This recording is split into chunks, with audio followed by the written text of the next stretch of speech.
We call it Taiwan Space Generation, be a part of our member, and it's a young student organization and with some professional, and they try to push for the advance of awareness of space and also to advance of technology. And also we have some local company that's also strongly involved with our organization, for example, Grain System. And let me briefly talk about review some activity in this past 2 years. And one positive thing is the government support for space activity is very strong. Okay, that's mean because the awareness of the regional as well as the global trend in terms of the technology development, in terms of industry opportunity. So the government has set up the so-called long-term development program.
Our incubation. And this is special space system engineering institute that's target for the development of space technology, including the propulsion, including the satellite, including the remote sensing, among others. And this university are National Cheng Kung University, Yangming Chiao Tung University, Taipei University of Technology, and Fengjia University. And some of these universities are not in UNISEC Taiwan, and we will try to combine them eventually, hopefully next year, as a part of the UNISEC Taiwan. And also in Taiwan, there's a Taiwan Space Union being established, and with the support from the Ministry of Science and Technology. And they have also organized several workshops and meetings, try to do the promotion for space science and technology. In terms of education, I would like to also to mention that TASA, or the previous NSPO engineer, they have also do a good job to help the university and to have a so-called space technology engineering credit program. And that program has been open to some of the university. So university students can then get some lecture training from experienced engineer. And then that's really also a many key to have all the encourage all the students. And with UNISEC Taiwan, we have also host some HEPSA set training program. Then Professor Miyazaki sensei, and then he had been in Taiwan last year and this year for some of this HEPSA training. And we also, it's a NCK, we also were part of a BIRTH project, thanks Professor Mingo Chu. And also in this year, that we are honored to host the 37th virtual meeting, and then the subject is about space talent incubation in Taiwan, because we believe that if we want to have a long-term sustainable development in space, we really need the talent people, and so that's and that's also feeding in for the UNISEC Taiwan, that we try to do this kind of promotion and then technology training and so forth. And also some related activity. There's a few techs symposium that's held in Taiwan this September, and in this particular few techs, and I was involved, and also JAXA president Yamakawa sensei was also be presenting some of the related stuff. And then if you see the view graph point on, you see the flag of Taiwan and Japan, because he highlight some of the activity that's being incorporated. And also this October, and Taiwan hosts the Taiwan International Assembly of Space Science and Technology Industry. That's a symposium. And under this symposium, UNISEC Taiwan has supported the CubeSat competition, as we always do. And also underneath, you can see the president of Taiwan. He delivered a speech, and also Professor Shinichi Nakasuka sensei was there. And also under this symposium, that you can see Professor Nishiyama, and he's a researcher, and he also highlight certain cooperation between Japan and Taiwan. So that's in the space related area. I would like to also share with you about round space activity, because I have said that there's a strong support from the government to push for the space activity. And there's also one of this round space activity to try to encourage a participant to through the competition, and they focus on ground station service, satellite design, satellite service, satellite launches, and others. So that's it's more than the mission idea. It's every perspective in the space related. And there are also a Round Space Innovation Challenge next year, and that's open to all the international participants, and for the global talent incubation, market promotion, and then global networking. So that means if you are interested, and you can view this graph and then contact me. Okay. And for about the plan for the next year, definitely we will try to push for more training or customer training courses for some of the local industry. And some activity will continue about the training activity, HIPSA training, and also competition, and also international cooperation we are working at. And definitely we will look for the moon seriously. With that, I thank you for your attention. Thank you, Professor. Okay, thank you. Okay, let's move to next speaker. Next speaker is Professor Rustam Aslam, Istanbul Technical University. Okay, and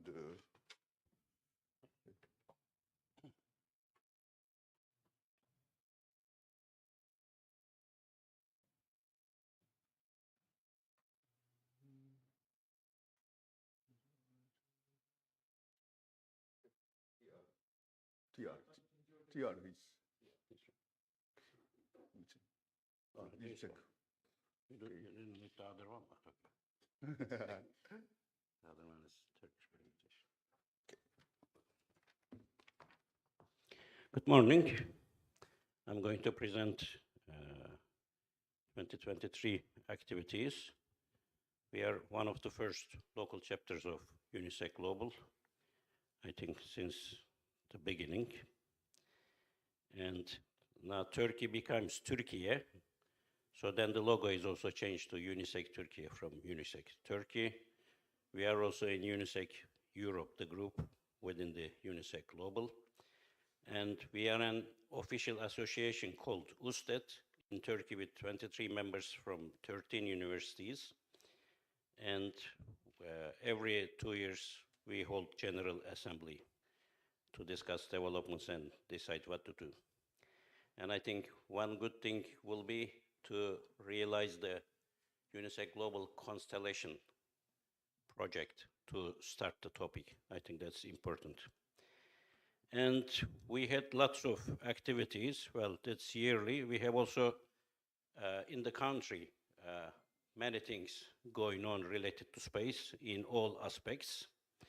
And earlier it was only our university mainly developing CubeSats. Now we have many more being involved, and I'm going to mention Middle East Technical University. You met students yesterday.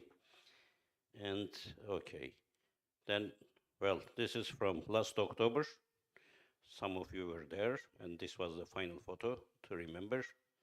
Then we have regular space law meetings, because we have a space lawyer.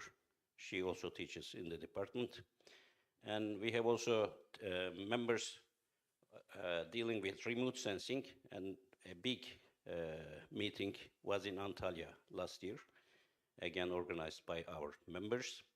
Then the Rust in June, that's also a very big event. Ray-san was also there with us. And Aerospace Engineering Department in Middle East Technical University, it started as aeronautical. Now, one of my former students, and he is also from ISAS, now he is leading the space group there. Then they increased their studies. They had past activities, mainly as contributor to projects with analysis and such. But now they are involved also on practical developments. They've been also the winner of MIC last year. And our lab, and we are leading the CubeSat development, started and leading. Currently, we launched 7 ourselves from the lab. We are now operating the Sharia-Sat-1. Then the earlier one, ITUP-Sat-1, this is still sending signals. It's been 14 years. And well, I think number of CubeSats in our country now, it is 13 or 14, something like that, because we had 4 more in November, this month, yeah. And well, small satellites, constellations for various applications. I think this is an important topic, and we will also discuss it Friday morning. And we also do deep space projects. That's an new, well, subsequent design for the Martian helicopter. We published a paper in a local journal. And we have a course running for the freshmen, first year course.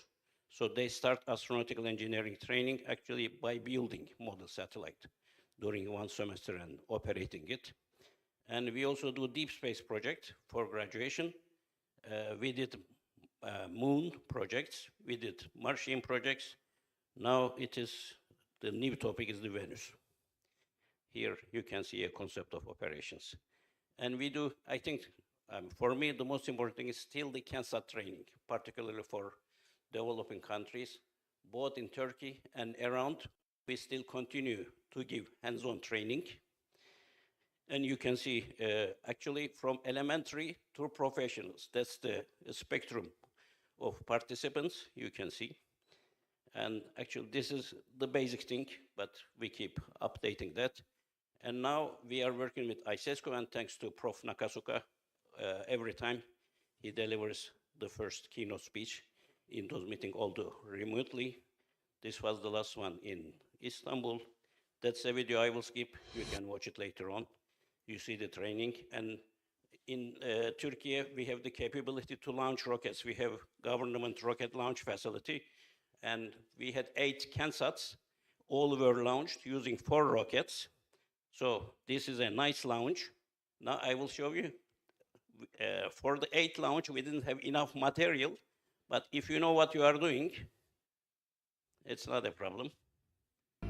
So don't be scared. 2. Telsiz çalışmıyor.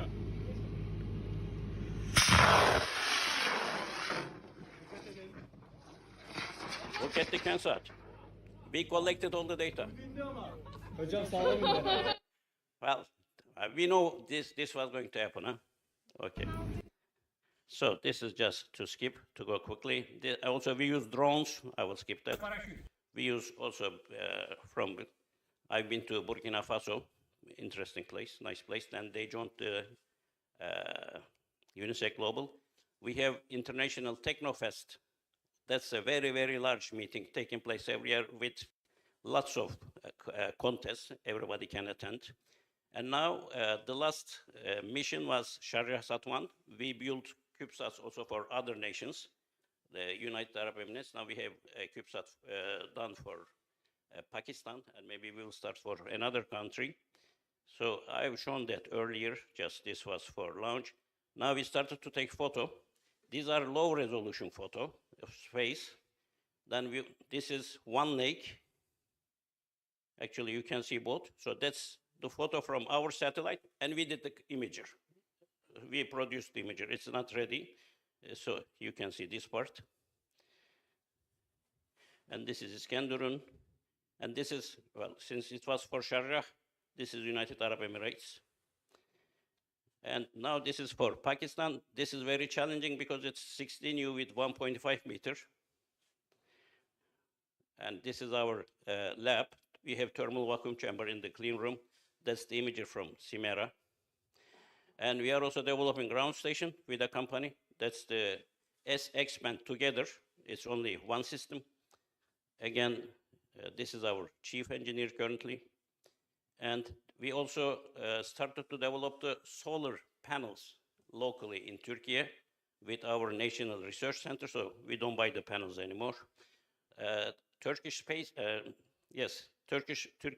Agency started to provide many CubeSat projects. We are also doing a GNSS project for them with partners. It's the rubidium atomic frequency standard CubeSat. And with the neighboring countries, now there is another project called Agricultural Sat with hyperspectral imagers and onboard high performance computing. And our students, first, second grade, they are still developing CubeSats. Here you see the team. And the goals, they set the goals. So basic, like Twix said, it is not Sputnik, but a bit more than Sputnik. And now we have two public companies. Planes, in 2 years, they produce 5 CubeSats sent to orbit and operating. This was the first one. We contributed a lot to this one. This is, again, a selfie in space by the second CubeSat. And that's their roadmap. They are building constellations for IoT and high-resolution Earth observation. So this is the third one. And these are the photo taken with the imager. It is 6 meters. And we have CubeSat Vision December 14. So everybody is welcome if you can attend. It will be in Ankara. And our keynote speaker, again, Prof. Nakasuka. Well, thank you very much. I wanted to go very fast. And if you have questions, I think I have 1 minute. Okay, thank you, Professor. Yes, we have 1 minute. Is there any comment or questions from participants?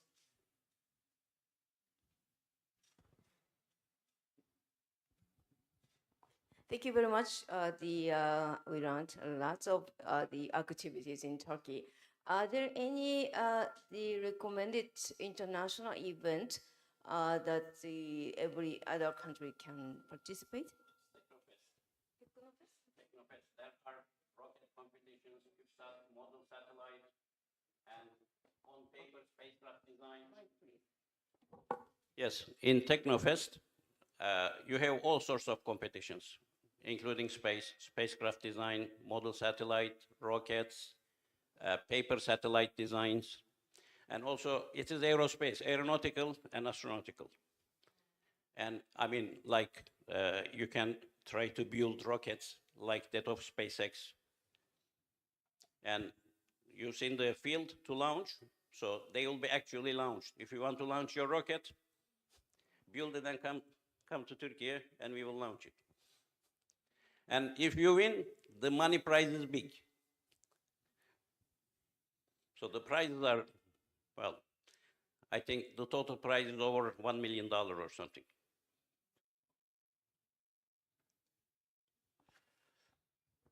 Well, of course, I forgot to mention, but we hold UNISEC, yes. All right. Could you briefly just speak about the model satellite training you do? Does it compare in some way to the HEPTASAT training? No, HEPTASAT is, well, HEPTASAT is CubeSat. I think it may be comparable, but we don't use the shape of CubeSat. We use the shape of CanSat, and we try to minimize the cost. You know, to keep it minimum, because we always change the processor. We use up to date microcontrollers. We change the sensors. So if we are teaching elementary schools, it's different. If we are teaching professionals, it's different. Sometimes it's 2 days, sometimes it's 2 weeks. So it's versatile, but I think it's the best and most affordable, and you can present the whole life cycle from idea to operations.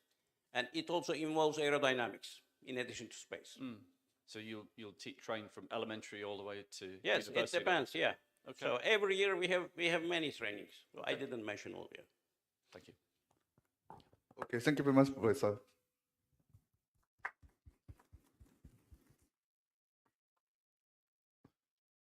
Okay, next speaker is Muhammad Karim Ibrahim from UNISEC, Egypt. Okay.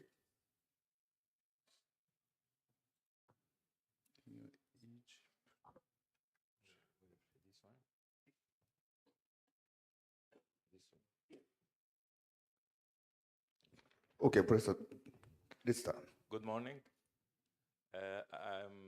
I'm going to present the activity which we have done over the past year.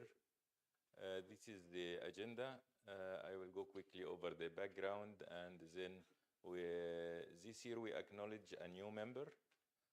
And the activity as shown here, it's ranging from CanSat, Space Key platform, and capstone projects we conducted.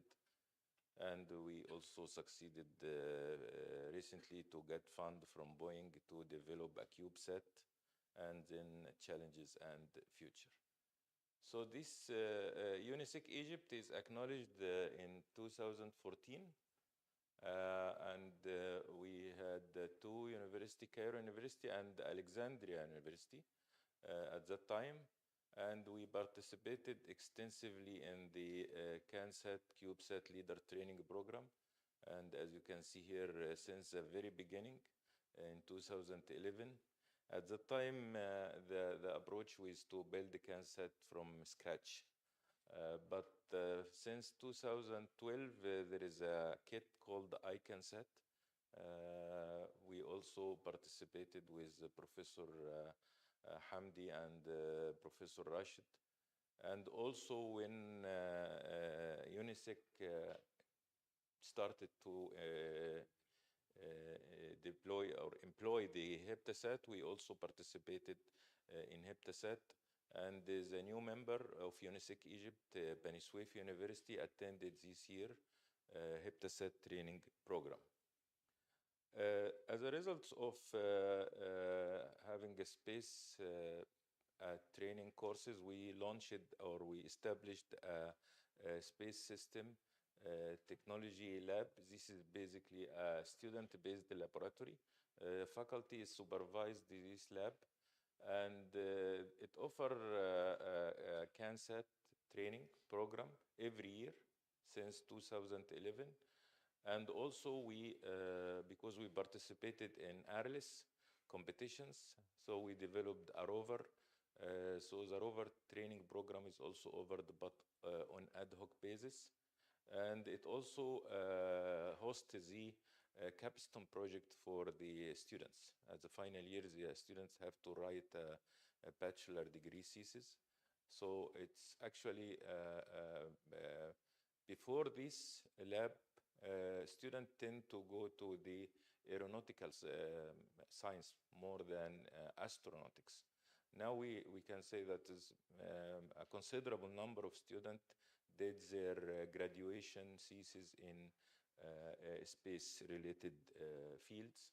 And we also succeeded to have a fabrication facility like laser cutter, 3D printing, and CNC in this lab. We participated in different mission idea contests, and in Mix 3, there's one of our students to get to the final stage, and we also participated in ARLIS and most of the UNISEC-Global meeting.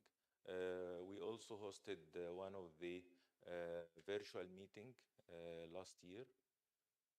And in Egypt, the landscape of space engineering program, as shown here, until 2013, there is only one aerospace engineering program at Cairo University.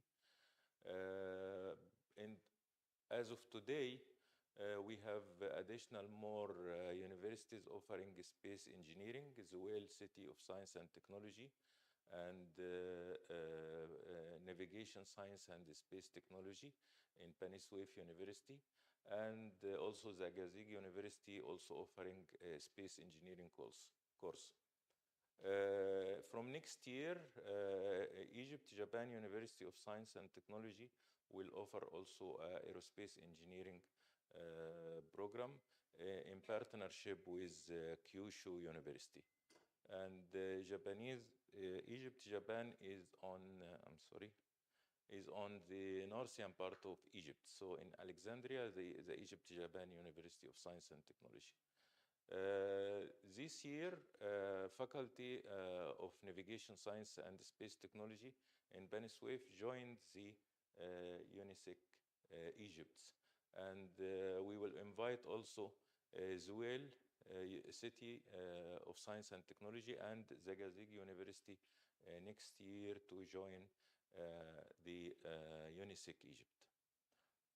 This is information about the acknowledged new member. The Faculty of Navigation Science and Technology is the only faculty in the region that give programs, mainly two programs until now, space application and space navigations. And currently they will launch also space electronics and communications. So it's a 5-year program, and students around 1,000. So we can have something like 200 students per year graduated from this faculty. And it was launched in 2018. So the first batch was graduated only this year.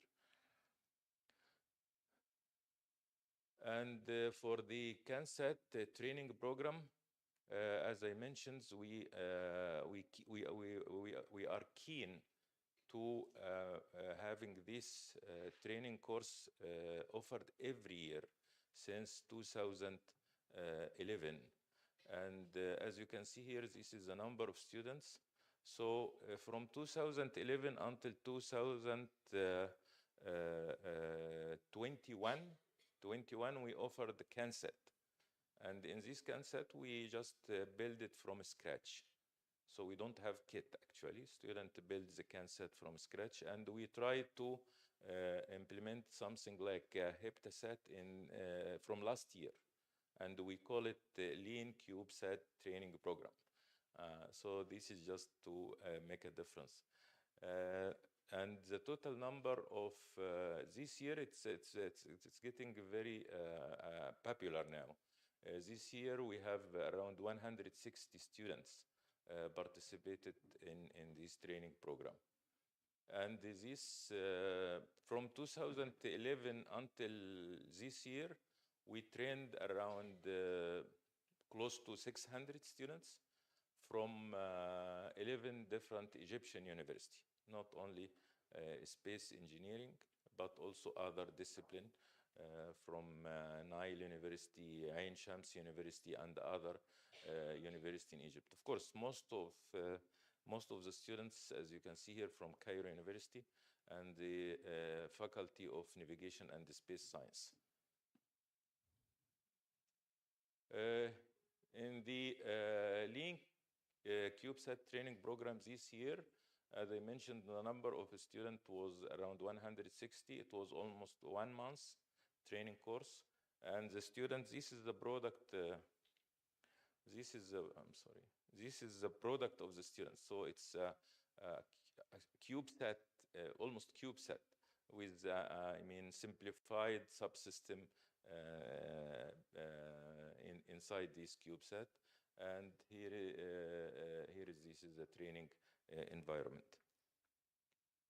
We also last year received an educational platform called the Space Key. It's a real CubeSat, but it's engineering model based on the NARS Cube, which was launched in 2019 by the National Authority for Remote Sensing and Space Science. After that, the space program of the NARS transferred to the Egyptian Space Agency, and they developed the this is Space Cube. This is a Space Key or a Cube satellite. And we received last year, and we hold the training workshop to our graduate student and undergraduate students. So they are now have the capability to teach to the undergraduate students. So this is the Space Key, and it's over the levitation, so they can also test the control ADCS subsystem. And this is the capstone projects. As I mentioned, this is related to space. So we developed a quadcopter to deploy the CANSAT, and here it deploys the rover in this picture. And we also, student also developed a space rover and autonomous VTOL for deployment of CANSAT, and they are participated in different workshop. Also, we joined Boeing University program in 2018, and we launched a new aviation engineering and management program, and we got fund from Boeing, and we talked with them to partially fund the space-related project, and they agreed to fund a CubeSat, but they emphasized on the mission. The mission should be related to aviation field. And we started to work on this project since 2022. So here is the future plan. The challenges, the lack of funds, and the no dedication of administrative staff. And since last year, we had a huge brain drain from Egypt due to economical crisis. And our future plan is to invite two new members, as well as to hold the general meeting for the UNISEC Egypt and conduct the third Link CubeSat training program. Thank you. Thank you, Professor. Yes, thank you. So let's move to next speaker. Okay, thank you. Next speaker is UNISEC Thailand. Jayapat Sompat King Monkit University of Technology.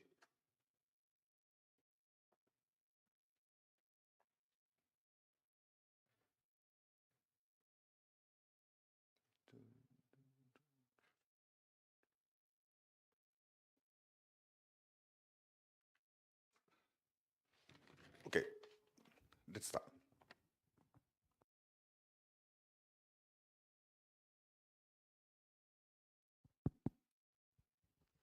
Hello everyone, my name is Chahat Somipat. So first of all, it's been my pleasure to be here as representing Thailand. So I'm gonna talk about this year activity that Thailand does inside the country. So this is the outline of it. On the first part of it is all the allied activity. And the second part is going to be our satellite that we develop and launched. So first one is, of course, we attend the mixed egg finalists yesterday, and this one is personally do it with the UNISEC Thailand with myself. And our objective is try to locating animal from that project, and we want to get the attendant from Thailand student next year to attend this competition too. And second one is we got a competition in Thailand. We have the Kansas rocket competition. This one is a yearly competition we started since 2018, and it's aiming from the high school student to attend it. So mostly it's always high school student, and it's organized by the Job of Science Museum Park, Museum Thailand, and we try to develop the Thai kid to understanding how to you develop the satellite and some basic knowledge about engineering. This is a picture of a competition. You can see mostly they understand about the concept operation, how to manage the presenting, but most of it about the knowledge and technical term is still kind of lacking. So go on. So this one is a passenger project. It's a high altitude balloon CubeSat with a three high school that is a Assumption College, Bangkok Christian College, and Kamnat Vidya San Academy.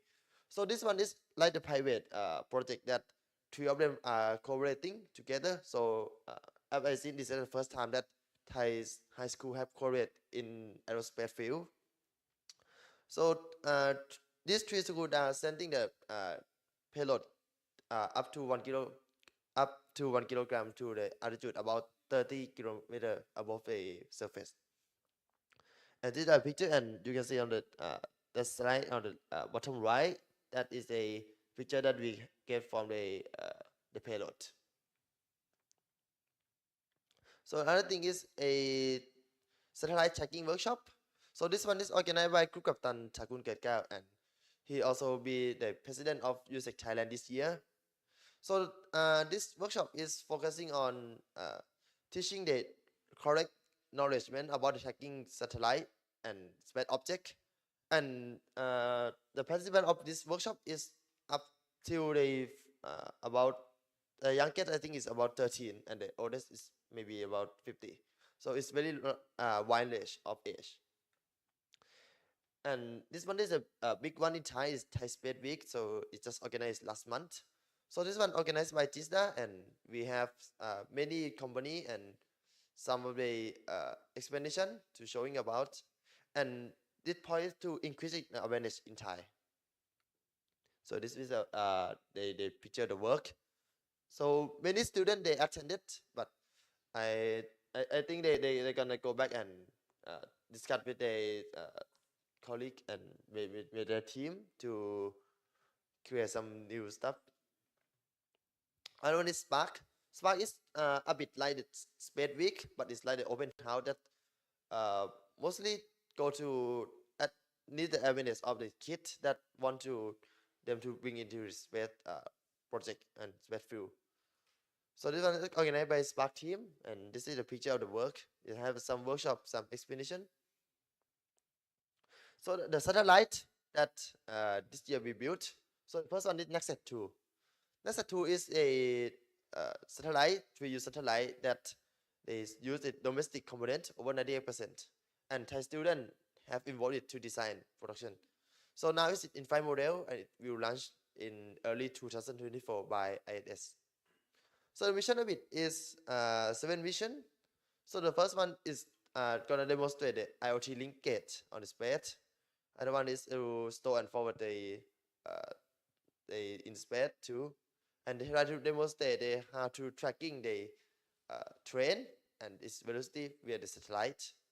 They want to try to testing the high resolution camera, and we have a electronic radiation testing experiment on there, and it's also testing a component and material to use in commercial space.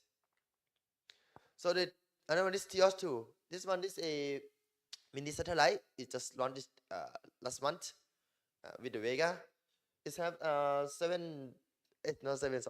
5 450 kilograms, and it's a high resolution observation. It's usually for the weather management, natural resource, environment, water, disaster management, and international security. And in the TEOS-2 project, they have another satellite called TEOS-2A. So this one is a microsatellite, and it's collaborated with survey satellite technology from the England. And they try to training the Thai engineer to building a satellite by their own.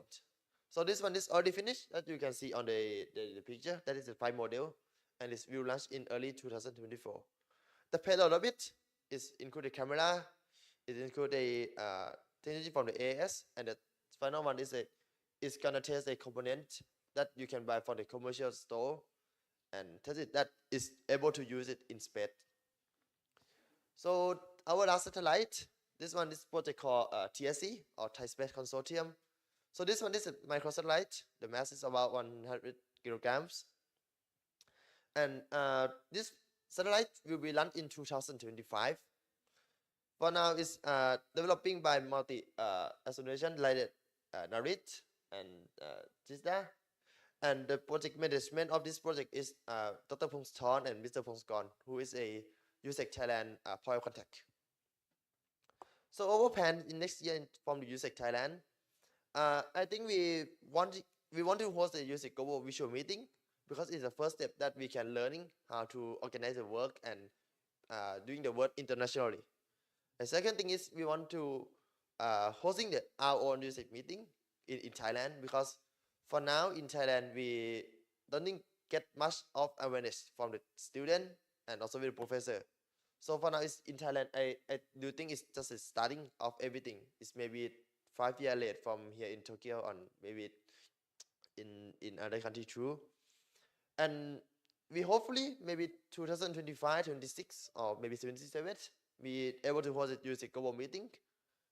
And that is our main objective for now, that we want to developing a standard for when you going, and it's maybe internationally level state. And we do want to do Project South that we presented on the Mix Age yesterday. And next year we're gonna have Thailand Cassette competition, and we want to co-organize, because for now it's kind of lacking of a performance and some standard that we will be developed, and it's also gonna gain a lot of knowledge for Thai students. And the last one is a rocket contest. So I think for now Thailand is just mostly the starting of a space field, and most Thai students, they have potential to do it in this field, but I think lack of awareness and less communicative inside our country is a bit of the problem. So thank you for today.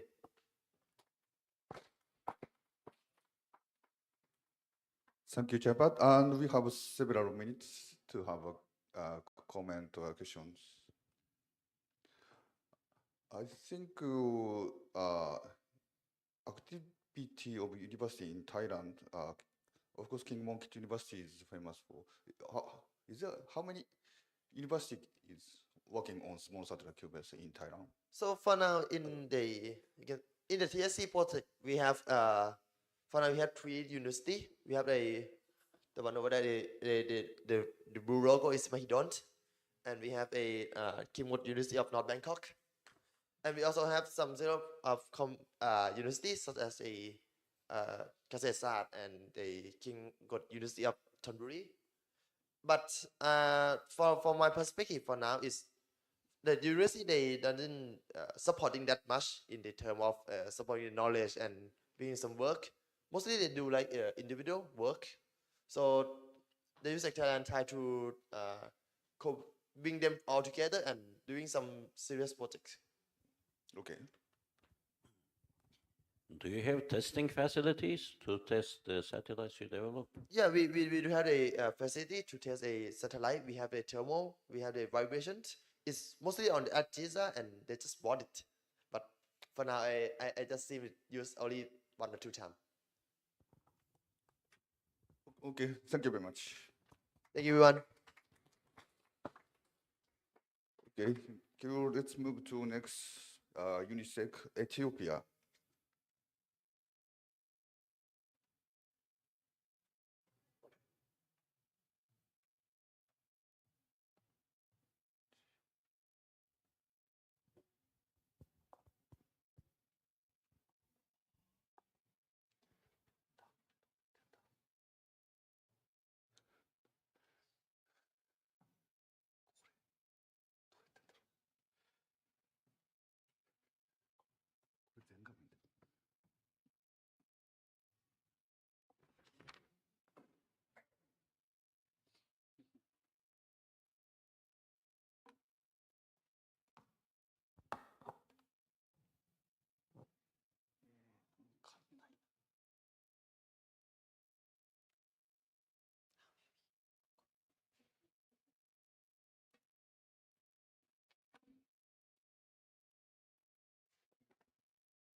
Okay, speaker is EOS Education Areta, Kyushu Institute of Technology.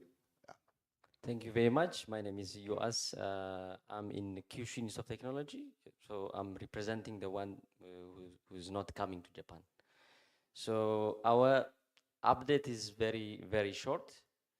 So starting with the establishment. So QTech Ethiopia is very young. We started in 2022. And we have a total of two universities and one research institute. So we have Addis Ababa University, the top university in Ethiopia, participating. And also we have Addis Ababa Science and Technology University. And in addition to the space agency we have. And also we have 10 university students and also 5 professors, part of the UNISEC Ethiopian chapter. So as you can see, the activity that we did in 2022 and 23 is basically on the training. So we did several trainings for undergraduates and also for high school students. So as you can see here, we did like a very basic overall rocket training, how to do sound rockets for the university students, also for the kids, especially during the Space Week. And we also have a national annual Space Science and Technology Union. So it's kind of orientation, the basic introduction training, and also space and science and technology related trainings that we have given this year. So for plan for 2023, 24 and beyond, we are planning a lot. We feel that we didn't do a lot, so we want to use all opportunities, especially with the HeptaSat kit and the CanSat kit. We think we can teach a lot of high school students and even universities. We have space agencies. We launch a couple of satellites. But other than that, we don't have like active community. So we want to increase the number of people, students coming to the space. So that's the plan that we want to do. And also like related to the HeptaSat kit, I had the chance to take the training and it was really good, informative. So we are planning to organize between Japan and Ethiopian. So collect some university students and then we will do it a practical base. That's what we are planning. Also, we want to also participate in the mission idea contests for the next years. So we would like to teach students how to develop satellite missions. So that's also be the next plan, and promote space science and technology using outreach programs for high school and university students.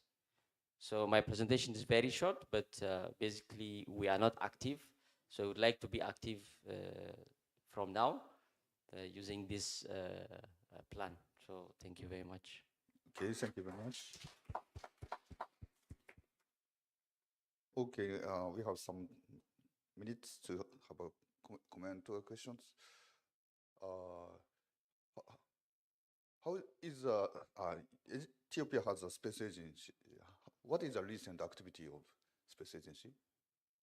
We have a space agency, but we, other than launching 2 CubeSat, we, as far as I know, because I'm in QTech, so I don't have like updated information, but we have a plan to build, we have 1 microsatellite and 1 CubeSat, 6U, but there is a plan to build a communication satellite. So the agency was trying to find the funding.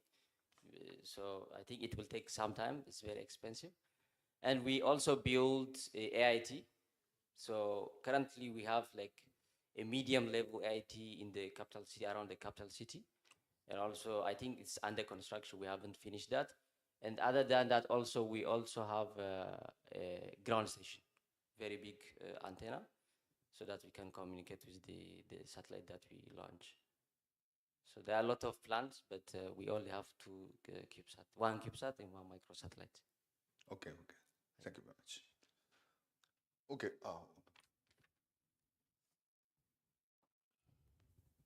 So I a bit curious that you said it's gonna be active next year, right? So our fan you think you got any like the major problem that you're gonna face in your country? Like the outside the funding, like the people stuff, the people management stuff. So I think we are planning to secure funding, especially for the HEPTASAT training. We would like to invite people from Japan, but as far as I know, probably we will get support from the space agency. But yeah, we have to find the source of the funding. So we haven't planned that, but yeah, that will be the next plan. And how about it, like the people management? Like the student, are they have an element of space, or is they have any interest in the field yet, or is just done? Yeah, so like we have like some history in space, but more of the astronomy. So we have a Space Science and Technology Association, like it's a national, a lot of university participating. It's very old. So we have also like observatory. So a lot of people engage in the astronomy activity. But the technology part, the satellite is recent, like 10 years since the space agency was established. So we have to promote the technology part more. The science is already there, but the technology, we want to show people like be interested in developing satellites. So I think in that sense we are behind. So we want to also promote in the outreach programs. Thank you, Bruce. Okay, thank you, yes. Okay, let's move to our last speaker of the first session, UNISEC Italy.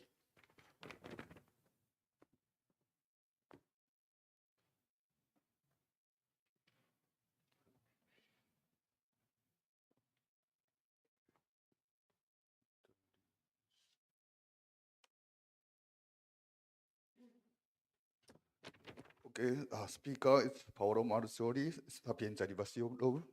Okay, let's start. Okay, yeah. Good morning, everyone. I'm Paolo Marzioli. So this is our regional report for this year. The history is that we established UNISEC Italy with 4 universities. We're active since 2014, 2015. We participated in all UNISEC-Global meetings since the establishment. We organized the one global meeting, many of you maybe remember, in Rome in 2017. We participated in MIC, in pre-MIC in 2015 and 16 with OROS, 17 with Microtom, 18 with MRA, and in 19 and 2023 we had 2 teams participating from 2 different universities. We organized this year, I will show some slides about that. The virtual global meeting, we have a relatively wide heritage of spacecraft, CubeSat launch companies, Italian Space Agency involvement, and etc. With initiatives, I will conclude the presentation, so we will see it later. The local chapter is organized with the 2 points of contact, Professor Fabio Santoni from Sapienza University of Rome, which is currently the scientific attaché at the Italian Embassy of Kenya, and myself, that I'm substituting him and helping him in this process. We have 4 member universities. We have around 50 students participating in some of the activities, around 7 professors. It depends. We have other researchers that are connected. And we have the interest now of companies, some governmental agencies and institutions, the government and the space agency for some international cooperation programs. The highlights, I will show them throughout the presentation. So this is pretty much the outline. So this year we organized the virtual global meeting. That was a very nice occasion. We did it in June. The speakers were invited from the Italian Space Agency related to biological CubeSat and small satellite missions. University of Naples Federico II, who explained some of the small sat projects that they are going through. And Sapienza University of Rome, there was myself related to stratospheric systems and analog missions. And with a very nice presentation of 2 of the students that participated in one of the first rounds of our exchange with Kyushu Institute of Technology. In January 2023, basically, I had the opportunity to visit Nepal together with Abbas, the point of contact. And we basically followed up through the Goose project. I don't know if some of you remembers, Professor Fabio was proposing a joint optical debris observatory for all UNISEC countries, and we are trying now to build an observatory in Nepal together with Abbas and his collaborators. So that was a very nice visit. You can see myself with Abbas and the Himalayas basically behind. We did a joint application for a call for proposals at Sapienza Internal Funding for International Cooperation. We're waiting for results. And we have now 1 student from the Space Foundation of Nepal that is studying at my laboratory right now. For what concerns the satellite, we have 3 satellites in orbit. I will show some details about that, but one of the most successful initiatives was the GreenCube DigiPeter. This is a medium Earth orbit satellite which was supposed to last for 2 months because it's like commercial components in deep into the Van Allen belts, and actually it's active since 2015. And why we are trying to understand why it's lasting so long, we are still operating the DigiPeter that is involving a lot of radio amateurs that are now challenging themselves on, let's say, reaching the highest possible slant range for the communications. There are some that arrived to QSO around 13,000 kilometers, which is quite a unique opportunity because you don't have DigiPeters at 6,000 kilometers of height usually. Yes. The IoT payload of Simba is active. We are continuing our research on IoT. Basically, we are fostering now collaboration with other partners besides Kenya. To Kenya is dedicated the next slide. And besides the optimization on the payload logics, we are evaluating new mission profiles for potential new missions and seeking new partners for potential follow-up of Simba, which is now in orbit since 2.5 years. In Kenya, these are pictures which are relatively fresh. I was there like 2 weeks ago.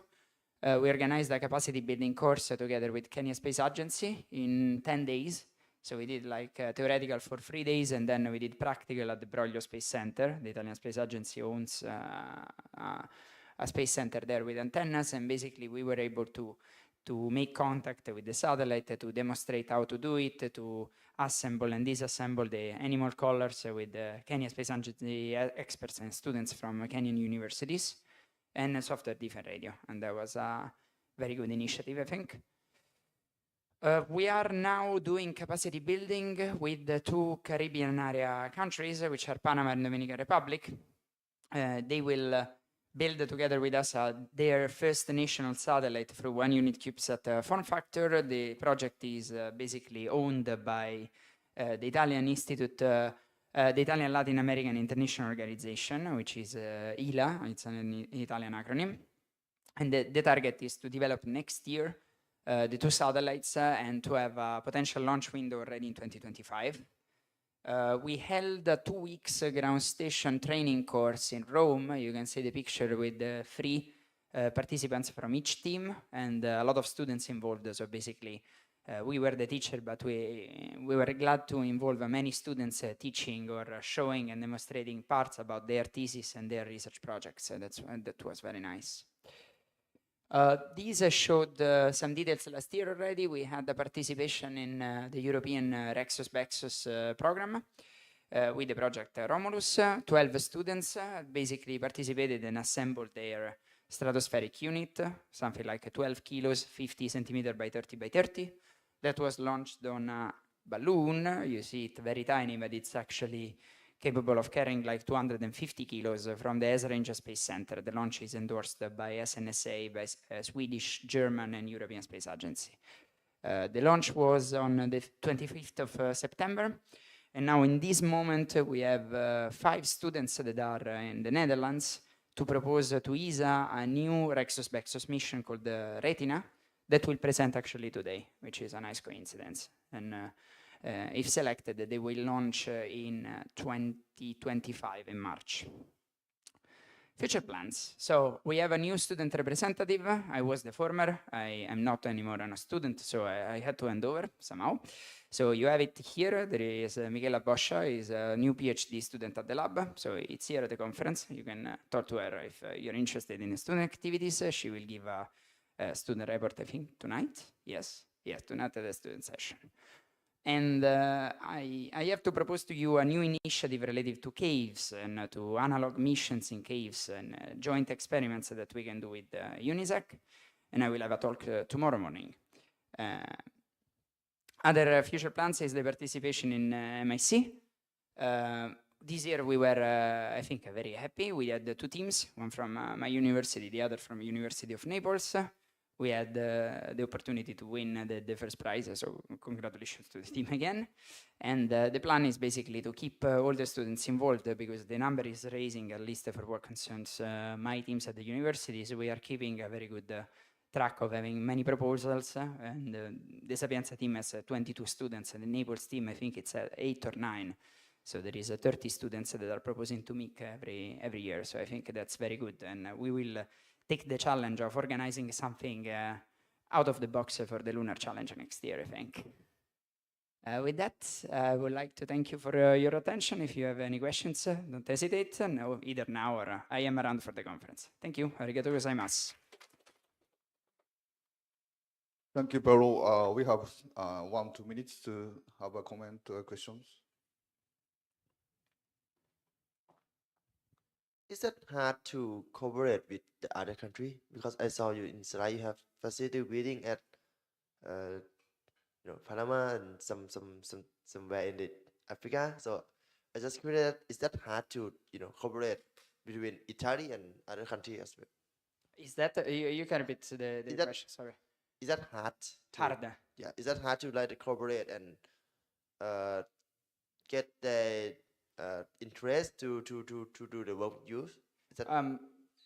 Yeah, it's let's say it's 2 different things. The main collaborators we are Kenya and the Caribbean area.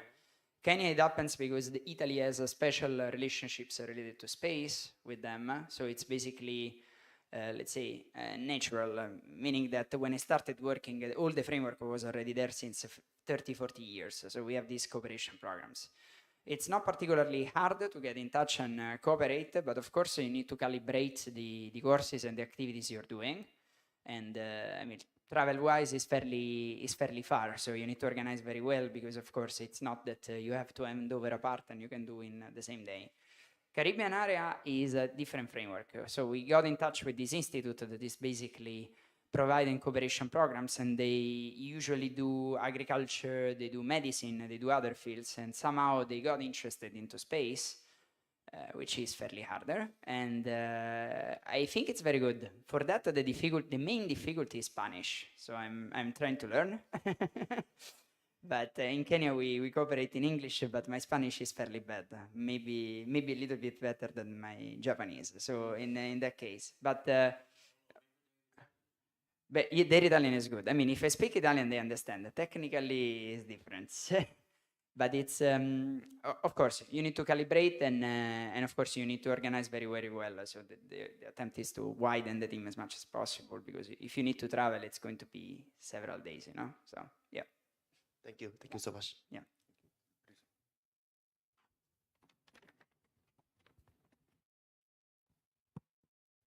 Yeah, this is a follow-on question on the international collaboration. And to manage the international collaboration, how do you manage the launch? The launches in general, okay. So far we had the 3 satellites launched with Kenya that took advantage of free launch opportunities from different programs. The first was UNUSA JAXA KiboCube program. The second one, we involved the students in Europe for having participation in the Flyer Satellite International Program, which is by ESA. And the third one, we won a launch opportunity by the International Astronautical Federation with the GK. So we launched with Soyuz back in the days, and now it's more difficult for unknown reasons. So launches, I mean, of course, we try to have launch opportunities, because sometimes we have a call for proposals. It really depends. Like state of registration, it depends. Launch opportunity, it depends. Depends really on the research project. So it's one of the most challenging parts, and I'm working already on the Panama Dominican Republic thing, because we have many options, you know. And in this moment, launches with Europe are also a little bit more restrained than in the past for very known reasons. Okay. Yeah. Okay, thank you much. Thanks. Thanks a lot. Okay, this is the end of first session, and we have some coffee tea break until 10:50. Okay, let's get back. Seat 10:50.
Okay, let's start the next session. Please go back to your seat.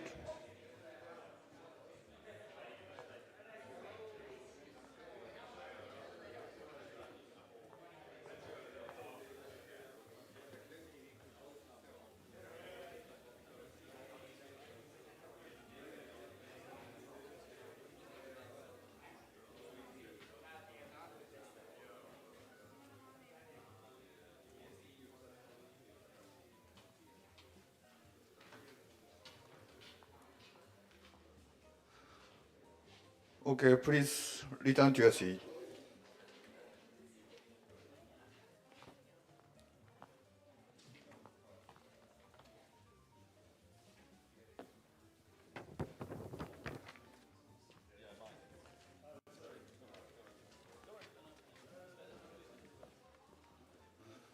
Okay, everybody ready?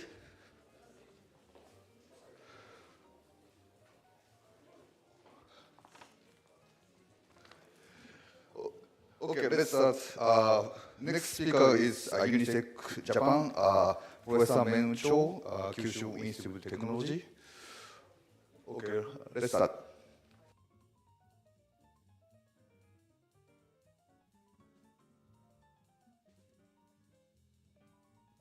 Okay, good morning. I'd like to make a report about UNISEC Japan.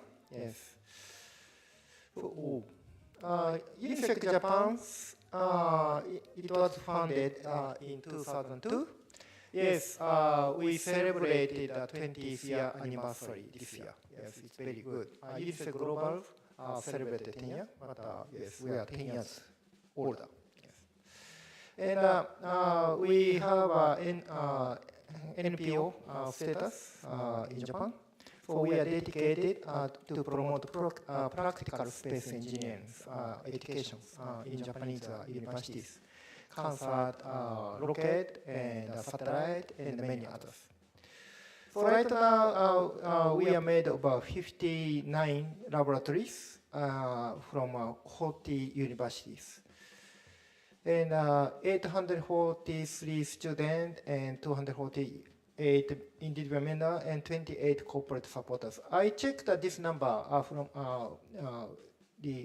I was basically revising last year's presentations, just changing a number. Yes. But fortunately, good news is that these numbers are increasing. Okay. So it's more than last year. And because we have so many, in these presentations, I talk only about all of the I'll say, joint activities, not individual universities. Yes. So we have 3 pillars, human resource development, technology development, and outreach. Yes. In activity 2022, we have typically, we have a general assemblies in July 30, where so we because we have a legal status, we have to have once a year this kind of assembly, and to approve the last year's to approve the activity from the previous years until the July, and approve the budget of next year. Yes. One of the big events is a notional space event, and this ARIS is to be done in the US. And these two are the rocket launch campaigns. And we had the UNISEC Space Job Fair. I think some of you may join on Tuesday this week. Yes, we have those ones. And the annual workshop, which is a domestic workshop. Actually, this year's workshop is when? December 10th. Yes, it's very close to this one. Yes. And after that one, Space Engineering Conference. This is the conference associated with Japan's Mechanical Engineering Society. Yes, so it's a very academic. Yes. And from October to May, we conducted a UNISEC Academy lecture series, which is given by the professor who belongs to UNISEC And this year we provided the service to the some startup company because in Japan, startup companies are in shortage of serious shortage of manpower. So they hire many new employees from non-space sectors, and but they need to train the minimum knowledge of space. So UNISEC Academy was tailored for special purpose, and we provide a service. And mission assurance activities and JCube promotions. Those last two, I was heavily involved. Yes. For student activities, yes, we have the rocket. Yes, we have a concert, and I took last night. I was searching for internet to find a nice picture. Yes, and these are pictures I could find over last year. Yes. So the students are preparing rocket launch campaigns in some island, and students are preparing concert below the drone. Yes, it's also university satellite launched last year. Yes, we had 2 rocket launch and several ISS release, and these are the name of satellite and the universities. And 12 satellite went to space this year, including deep space. Deep space is this eclipse. Yes. This is one of very few CubeSat surviving after their SLS launch. Yes. So it is still working. Yes. And unfortunately, these 4, Mitsuba to Waseda, FAT, yes, they were lost because of the launch failure. Yes, it was really a tragedy. Yes, and we had yes ISS deployment. Yes, as well. So constantly, Japanese universities are building their satellite and the launchings, and yes, and we have this mission assurance activities. So we promote mission assurance. This is supported by JAXA. And I talk about these ones in several conferences. But we do mainly 2 things. Mission assurance handbook, which is this one, right side. Yes, you can take a picture. Yes, yes, use a smartphone. Yes, and mission assurance handbook. And another one is information sharing portal. Yes. Okay. Mission assurance handbook. Yes. The English version is available. Yes. And information sharing portal site. Sorry, it's Japanese, but there are some English documents. Yeah. Nowadays, you can translate everything on a computer. So don't worry. Yes. So this mission assurance handbook, so we target the satellite project at the universities and polytechnic college, not only the first project of the university, but also the second and the later project. During the pandemic, in 2020, we had lots of free time, especially professors, yes. We have lots of free time. And to utilize those free times efficiently or effectively, we had a lessons learned session to talk about the lessons learned during the satellite project. We talked very sincerely, honestly, and based on that ones, we analyzed the root cause and identified some key items that should be kept in mind by faculty members, also students, to improve mission success rate. And many of them apply also to the foreign university too, or foreign even startup. So we made an English version. So these are all the these are small numbers. Here the number of the subchapter. So we have about 45 pages. Yes. 2 weeks ago, I went to the FTech, and at FTech, they said they have CubeSat design guideline, and it's more than 300 pages. Yes. Yes. You need lots of free time to read 300 page, but 45 page you can finish in 1 hour. So just download and read it. Yes. So it's a good book. Yes. Also, we have this information sharing portal site. This one we also started. This is a portal site to get useful information to have successful satellite missions. And sorry, this is yes, it's in Japanese. Yes, with intention. Yes, and this is targeted to a Japanese university. But I think you can translate. And so they can access to document written in Japanese and English. Very similar website exists in the US. Space, a small satellite, some initiative or something. Yes. So we just copy, yes, and change to Japanese versions and put a lot of Japanese document. Yes. So I think it's good. Yes. And JCube, yes, it's important. I saw many many presentations in the mornings.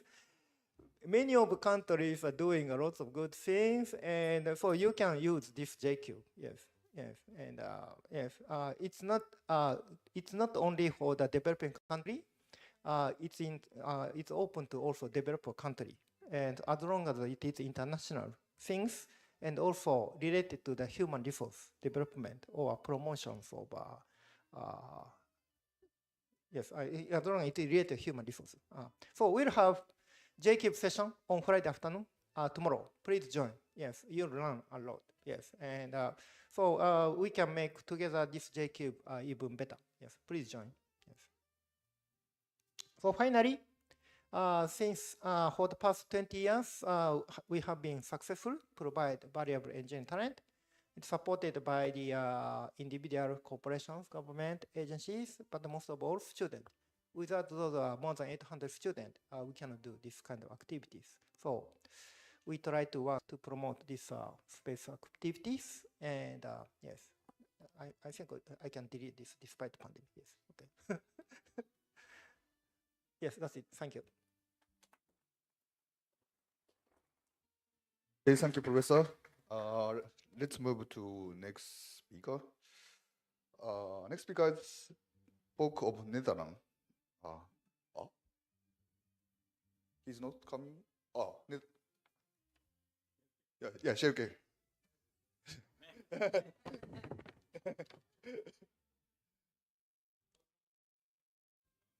Yeah. I'm sorry, we don't have a speaker from India.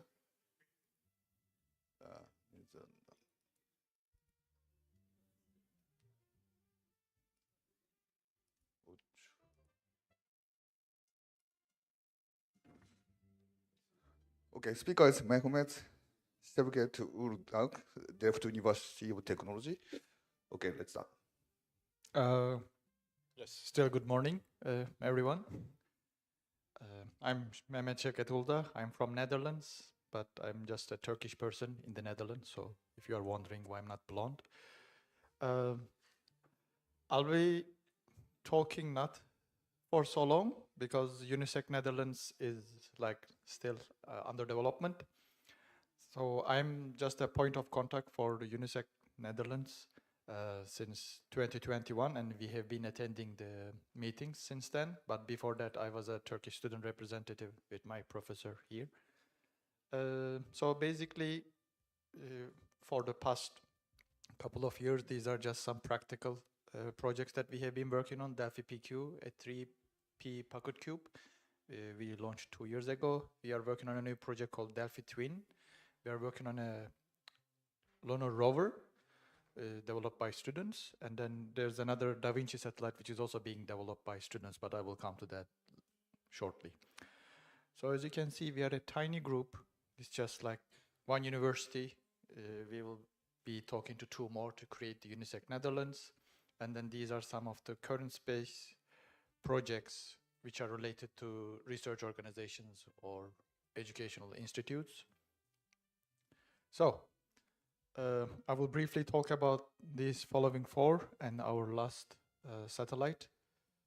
So first one is the Da Vinci satellite. This is a 2U CubeSat developed by students in TU Delft. So they are almost halfway there, and then they are planning to launch it by next year. It's basically a fully student project. They are doing everything, and they have an educational payload for high school students. Basically, there is a device which you can roll the dice in space, and then they will take the image of those dices. So it's not a gambling machine in space, just to clarify. It's just a yes, rotational motion of dices. It happened to be dices, so yeah, but you can bet on it. So this is the lunar Zebro. It's basically a 6-leg lunar rover. It's approximately 1.5 kilograms. Students have been working on this for the past like 5-6 years. The one you see here is the older version. I mean, they were working on such rovers for a long time, but then they decided to create the moon version of it. So this is the early engineering model, but this is gonna mostly change. But this can actually walk around. I don't have the video with me. And then, yeah, their plan is to create a swarm of rovers around the moon, just to walk around, to do measurements. This is our tiny satellite that we launched in 2022, January. It's basically a pocket cube. So if you don't know what a pocket cube is, it's basically 1/8 of a CubeSat. So a CubeSat is 10-10-10, a pocket cube is 5-5-5. And then this is a 3P, it's approximately 5-5-15. And this is the internal photo. This is during the launch, and this is just, I took it this morning. This was the last data that we received. Still functioning. We were hoping to have it in space 1 more year, but due to increased solar activity, it will deorbit this January. So we have like, 1 month left. We have the capability that you can change all the firmware of every subsystem. So if you still want to try your algorithm on an ADCS magnetorquer, feel free to approach me, but we have 1 month, so I don't know what we can achieve or not, but for the next satellite, we can talk again. Yes, so the FEC3, this was the first satellite from the Netherlands, CubeSat from the Netherlands, also from the TU Delft. It was launched in 2009, and then it's dead since 10th of November, dead as in it deorbit. So yeah, it was working for 14 years. It doesn't have any batteries, and this was also developed fully by students. And some of the students who developed this one actually later on founded a company called ISIS. So some of the upcoming events in the Netherlands, I just put a complete list to go through quickly.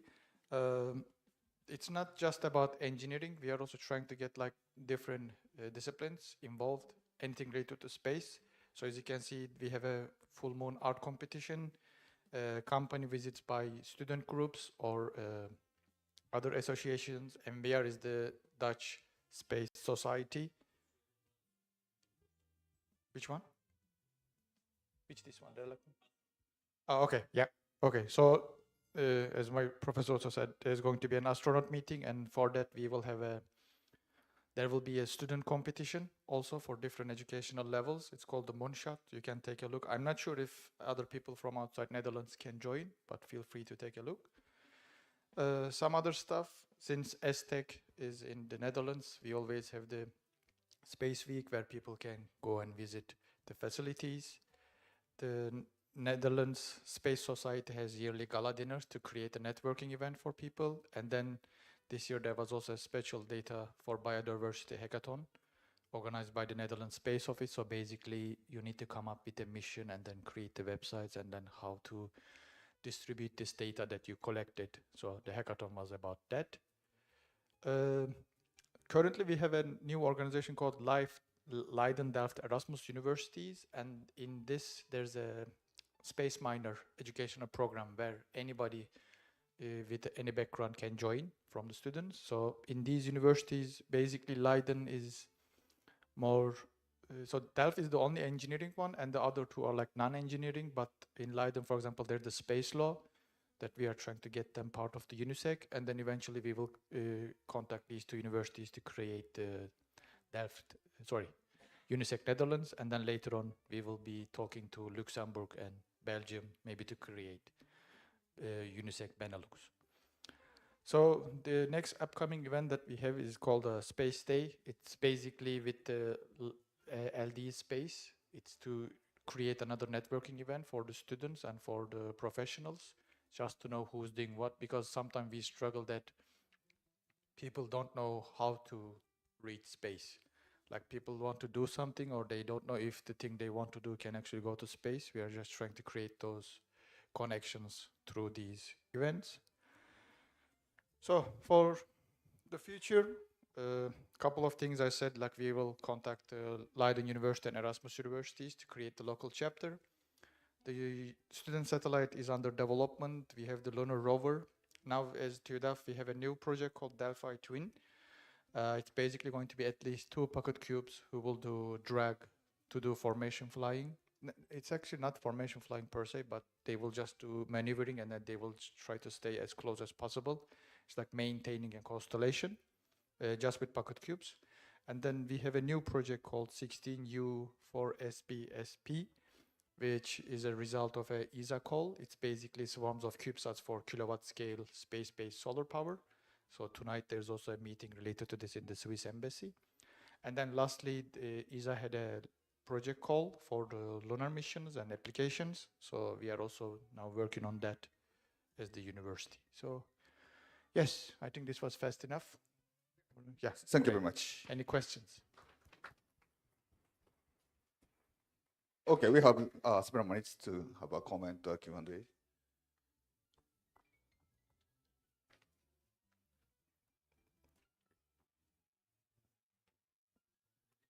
Okay, thank you very much. But I'm wondering, what is the benefit for you to organize a local chapter of UNISEC-Global in the Netherlands?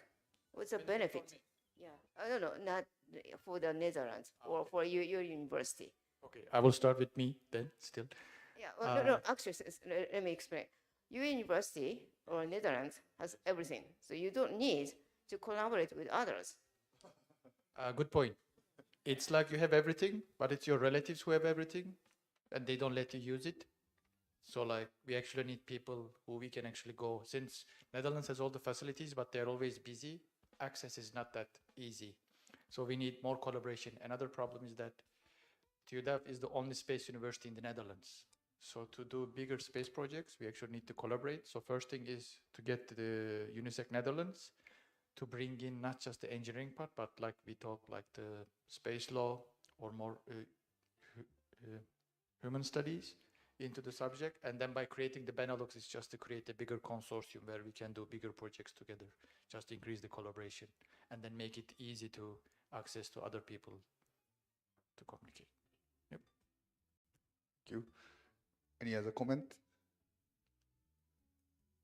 Okay, if not, let's move to next. Thank you very much. Okay, next speaker is UNISEC South Africa.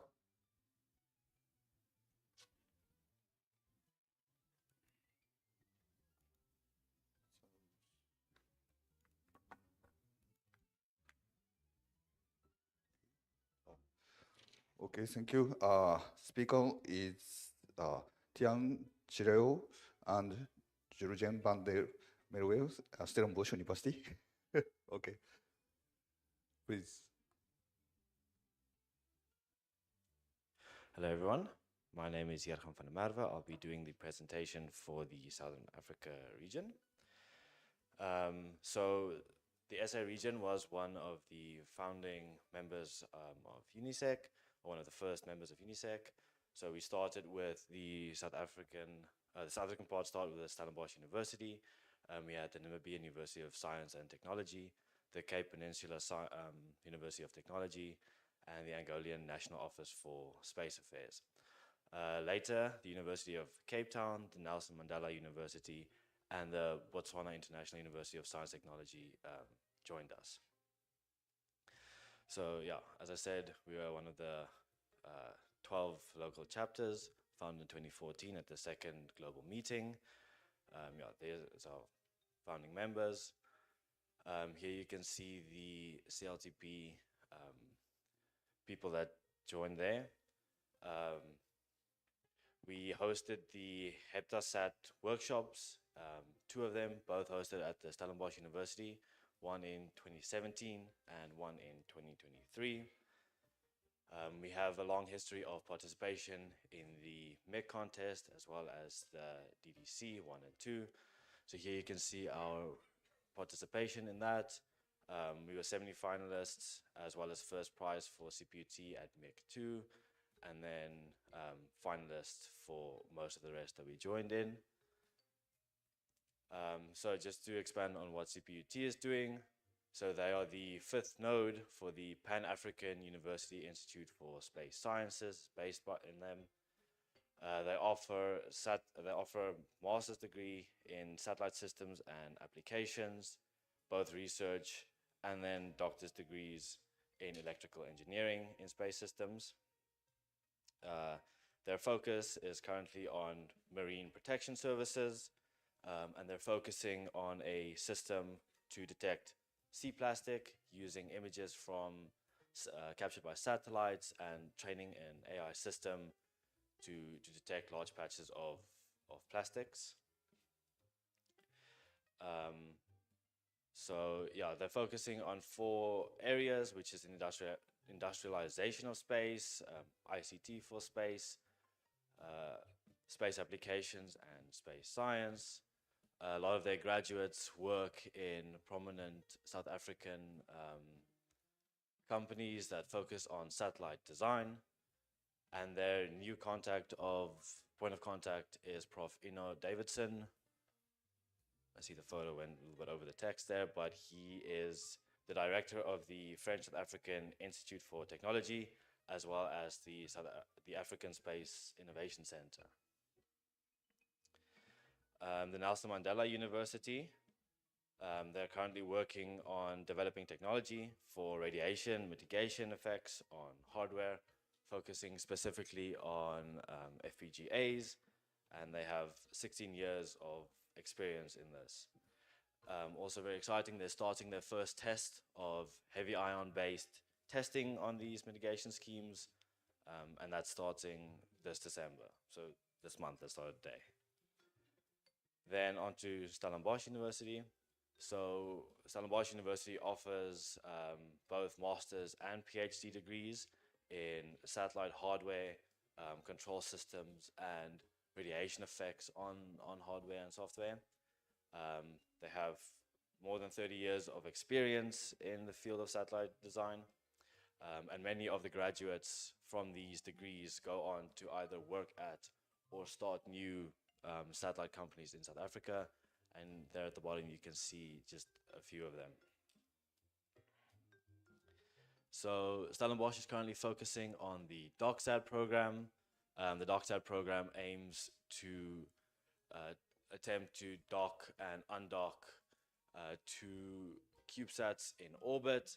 So this is to develop the technologies for the propulsion of these systems, the accurate attitude control, pose estimation, the docking mechanisms, etc. So Stellenbosch aims to generate both masters and PhDs out of those required technologies. And yes, in 2021, this mission or this idea won a 2nd place at the IAF CSA Space University's CubeSat Challenge. It was also presented in the same year at the 12th European CubeSat Symposium. And then in this year, a lecturer and some of the students published a journal article in the IEEE Aerospace Journal. Then in June of this year, Stellenbosch started its first Pocket Cube initiative. This aims to give undergraduate students in engineering a introduction to satellite design before they start with their masters. And they focus mainly on the communication, the power systems, magnetic control, momentum wheel, and attitude. And instead of launching these pocket cubes to space, they are generally sent on high altitude balloons to capture data, to test new systems, And yes, as I said, this is to give undergraduates a small project to introduce them to space systems. Stellenbosch is currently is very involved with short courses in the field of satellite design. This year we hosted a satellite mission design short course. You can see some photos here at the bottom. And we aim to contact industry experts in South Africa and local lecturers to come and present on these topics. Here are some more workshops that we both attended and hosted. So we had participants at the 12th CLTP workshop in the August of this year. And we were also fortunate enough to host a 3-day course on HEPSA training in Stellenbosch in October of this year. And there you can see the local points of contact for South Africa, as well as Namibia and Angola. Thank you very much.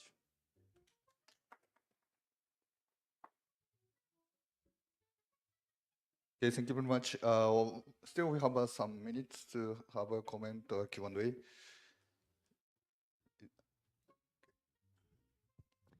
So you have very successful subsystem developing companies. So what is the interaction and what's the outcome? Because they are producing very good systems. We are also using, many are using. How do you benefit from that? Yeah, so a lot of these companies help and sponsor our students, and they allow us to have, like you said, international collaboration. The sector of satellite design is growing in South Africa, so this offers a lot of new opportunities for us to both develop technology to have to increase our job opportunities and to get more people interested and grow our space sector. Okay. Any other questions?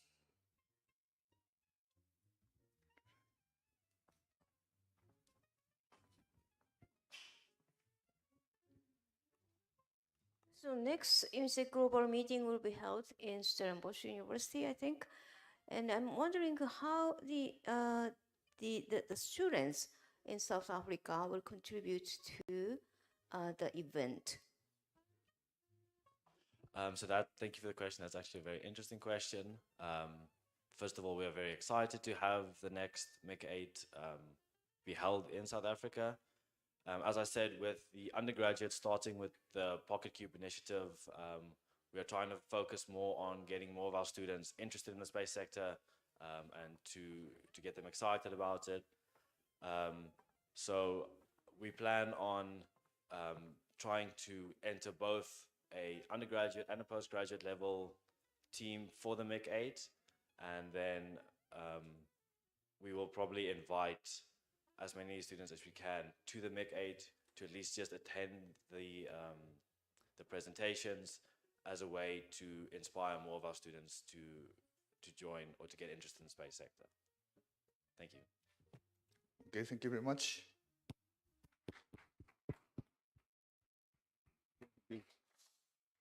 Okay, we don't have a speaker from Zimbabwe and Nigeria, so we will move to Romania.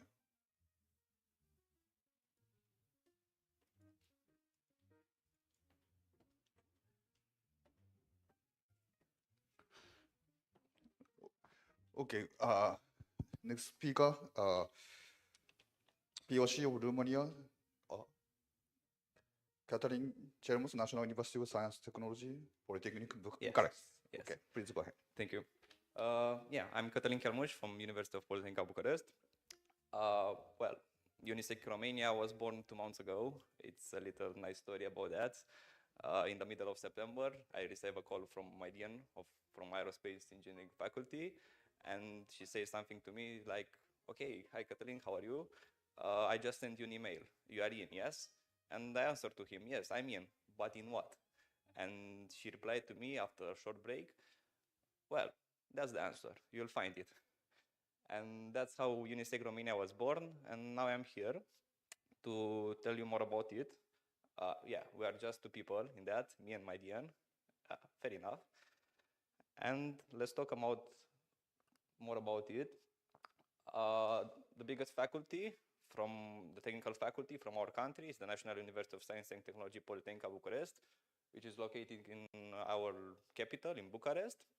From the single faculty of aerospace engineering and that activate in space field is the faculty of aerospace engineering from that university, is the single one from my country. And there are two structures in this equation that are making space activities with the students. The Student Association of Faculty of Aerospace Engineering and Students to Space Association.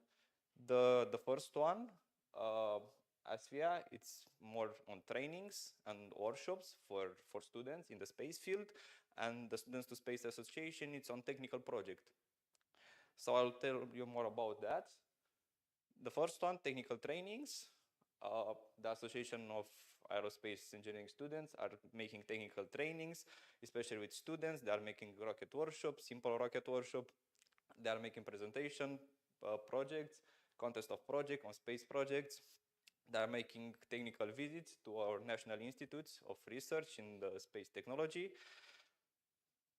Also, 2 years ago, we see that it's the number of aerospace engineers students is in decrease. So we start to go to the high schoolers, and we make pocket cube workshops for high schoolers. And we have 2 editions already on this competition, over 300 pupils involved in that. They are making in teams and making their own prototype of a pocket cube. And the best 3 of them are going to fly with the next rockets, because at Polytechnica Bucharest, we are not making satellites. We are started with the satellites 2 years ago, and now we are in developing that. But we have a history in making rockets, making sounding rockets, making experimental sounding rockets for competition. So there are 2 competitions every year that we are going. Spaceport America Cup, that is held in New Mexico, in United States of America, and Europe, which is held in Portugal every year. We are flying in the highest category, 10 kilometers. I will show you the last, yeah, that's the last fly. We have 2 fly already this year.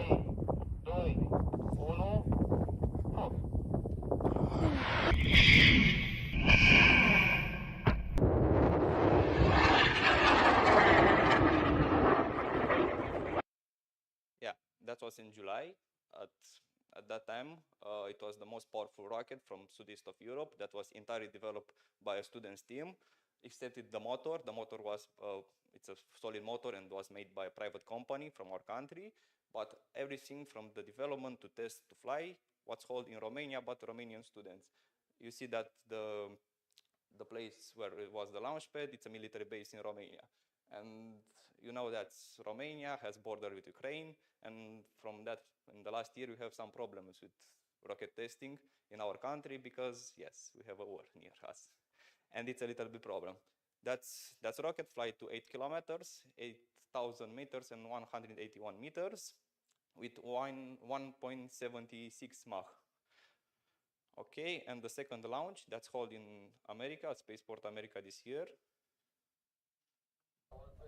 Okay. Winds are showing good. Winds are good. Charlie 2. Green on Charlie 2. Launching. Let's do this. 4, 3, 2, 1. Pressing that button. Waiting for that guy to go. I see smoke. There they go. Yeah, that's the more powerful rocket from the first one. This flight to 30,000 feet. It's 10 kilometers approximately, a little bit more than 10 kilometers. As the most powerful solid motor used on a rocket in a competition. Yeah, it not was made by us, that motor. We are not chemical engineer. We are just aerospace, mechanical, and structure engineer, electronic engineer. We don't use to make propellant for our rockets. But yes, that is, we are making rockets. And the capability of that rockets help us to the high schoolers experiments, because we can have up to 5 kilogram payload in that rocket. If the first rocket was not more than 1.7 Mach, this velocity, maximum velocity of that rocket was 2.05 Mach, maximum speed. So it was a sounding rocket. The maximum acceleration of that rocket was 30 G at some point. So we have integrated in this rocket a vacuum chamber where you can put up to 5 kilogram payload, and you test it at maximum velocity, two times sounding velocity, and yes, up to 30 G. And that's all, I think. Yeah. Thank you.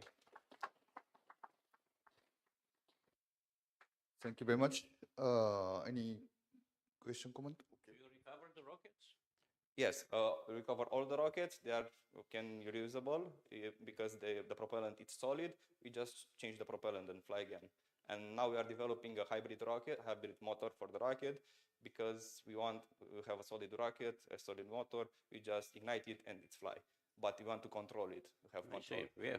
We are doing similar stuff, but we stopped participating in US. Well, Okay. maybe our team can cooperate.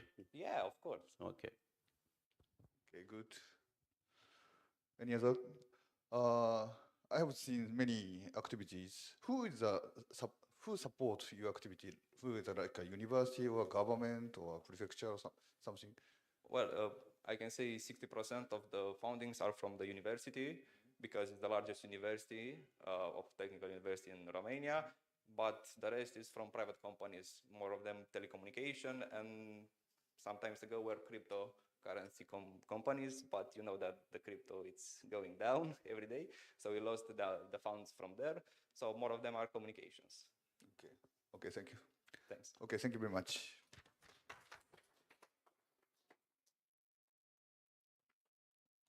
Okay, next. Okay, and there's some video presentation is received. Those who were not able to come to Japan from New Zealand and Tunisia, the video presentations. New Zealand. Okay. Kia ora, hello. Welcome to this activity report for UNISEC New Zealand 2023. After being involved with UNISEC for several years, 2023 marks the formation of the first UNISEC New Zealand local chapter. It is a collaboration between the University of Canterbury on New Zealand's South Island and the University of Auckland in the north. The University of Auckland has been active with its undergraduate space program for 8 years and hold an annual competition open to all undergraduate students. The undergraduate program built New Zealand's first technical satellite 3 years ago. Its orbit will decay to re-entry in the very near future. Meanwhile, the student team is building and testing its second satellite, which should launch in the first quarter of 2025. The University of Canterbury has an active rocketry program and has successfully flown in both Australia and the USA. This year, the team won the 30K Challenge competition and finished third overall from more than 150 teams in the Spaceport America's Cup. University of Canterbury researcher Dr. Sarah Kessens is due to have her experiment flown on the International Space Station in the new year. For next year, we plan to hold the UNISEC Mission Idea Contest as a national event in New Zealand. Other universities in the country will be invited to participate, and we expect this will increase membership of UNISEC New Zealand. Also next year, we hope to be selected to host the next UNISEC-Global meeting. By the time you listen to this report, you'll know if we've been successful. Thank you for listening to this very brief report. We're excited for what the future may bring now that we have a local chapter. Ngā mihi nui.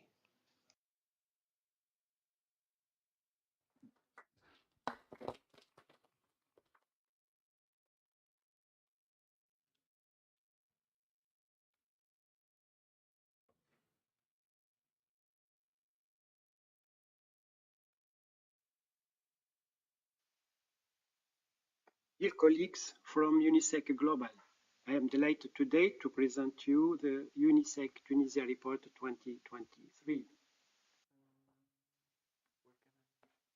In our strategy, UNISEC Tunisia main objectives are acquire the concepts of space technologies, capacity building of engineering masters and PhD students in emerging technologies, installation of CubeSat mounting and testing facilities that can be used for collaboration on bigger aerospace projects, and help implement new aerospace companies in Tunisia by providing qualified engineers in space technologies and, in the end, contribution to reinforce national research and innovation activities related to space technologies.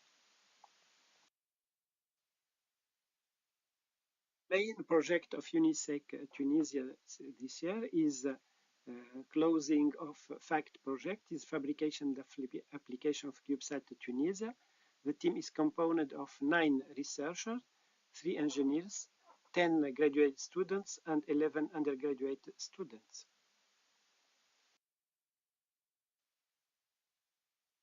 One of our important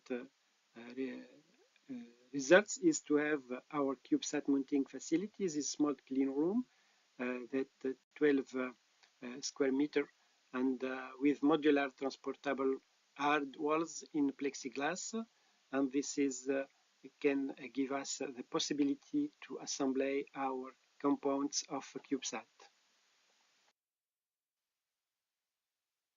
We develop also CubeSat testing facilities, is thermal vacuum testing chamber that can embrace of all the temperature range and the vacuum pressure in the low Earth orbit emulation.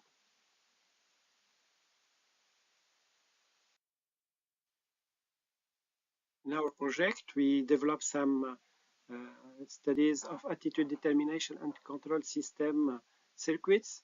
It's a component of 3-axis magnetometer, 3-axis gyroscope, 3-axis accelerometer, and Wi-Fi data transmission also. Test our attitude determination and control circuits. We develop a mode gauge that can simulate Earth magnetic field in different axes. We develop also an attitude determination air-bearing sphere for frictionless rotation. It's entirely printed in 3D for 1 unit CubeSat and frictionless rotation on 3 axes. We use pressurized air to lift the ball. We developed some project to study electrical power system for our CubeSat. So we have two projects, one for solar panel simulation and the other for battery simulation.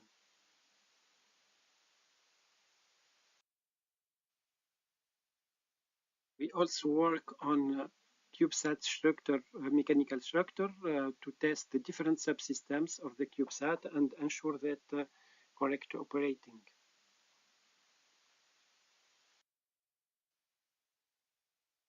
In our mission project, we work also in payload related to communication structure. It's a SDR-based communication system that receives signals from multiple transmitters working with different frequencies and modulations, and that can store the received data on board and forward the data to a ground station.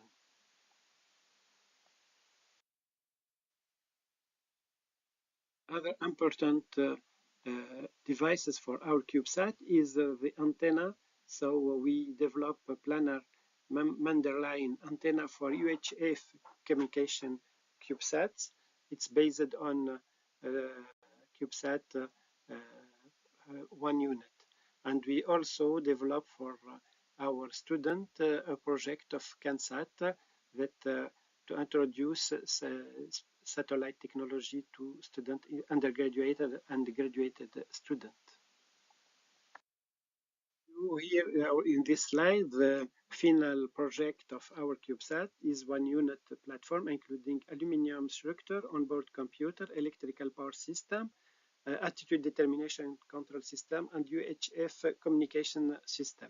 Another payload is the SDA-based communication system and probably gas sensors to be added in this satellite. Tunisia team participate in some events and we organize some conferences as Space Star 1 in October 22 and Space Star 2 in October 23. Space Star is conference, Tunisian annual conference, a new one, about space technology application and regulation. Also, we participate to virtual meeting of UNISEC. We participate to some conferences as Space for Africa or UN COPIOS in February 23. We have also some meeting with our colleagues and partners, as for example, SatNav and CRMN webinar about artificial intelligence and Internet of Things in GNSS. So thank you for your attention, and we hope to present you next year our UNISEC Tunisia report.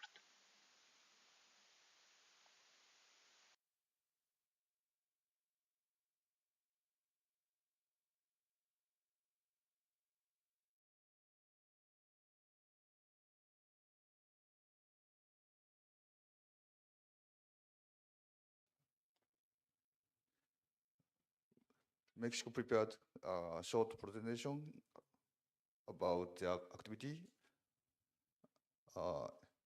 Speaker is Engineer Abraham Pablo on behalf of Dr. Jorge Ferrer, head of UNISEC Mexico local chapter, and he is a student of master at Institute Politécnico Nacional, Mexico.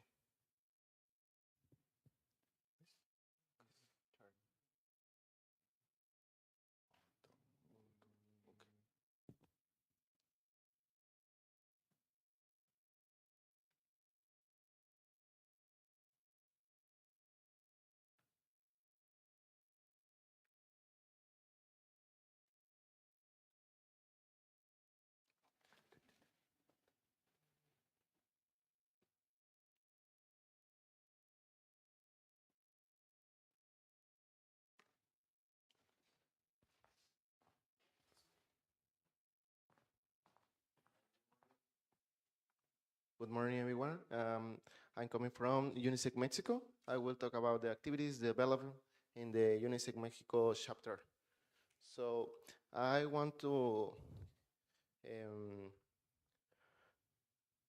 start talking about the UNISEC Mexico. It bears as UNISEC North Mexico because it begins with the participation of 4 universities, Universidad Autónoma de Baja California, the Universidad Nacional Autónoma de México, the Universidad Autónoma de Chihuahua, and the Universidad Autónoma de Nuevo León. It bears in 2014, and the first activities of UNISEC Mexico Norte, or North Mexico, was courses about Kansas. In 2015, courses about Kansas for professors, courses for students. In 2016, we have courses for students of the Universidad Autónoma de Nuevo León, Universidad Autónoma de Chihuahua, UNAM, and more. In 2017, we have a rocketry course for students, and was for students of the Universidad Autónoma de Nuevo León. And in 2018, local competitions concepts in Tijuana, Mexico.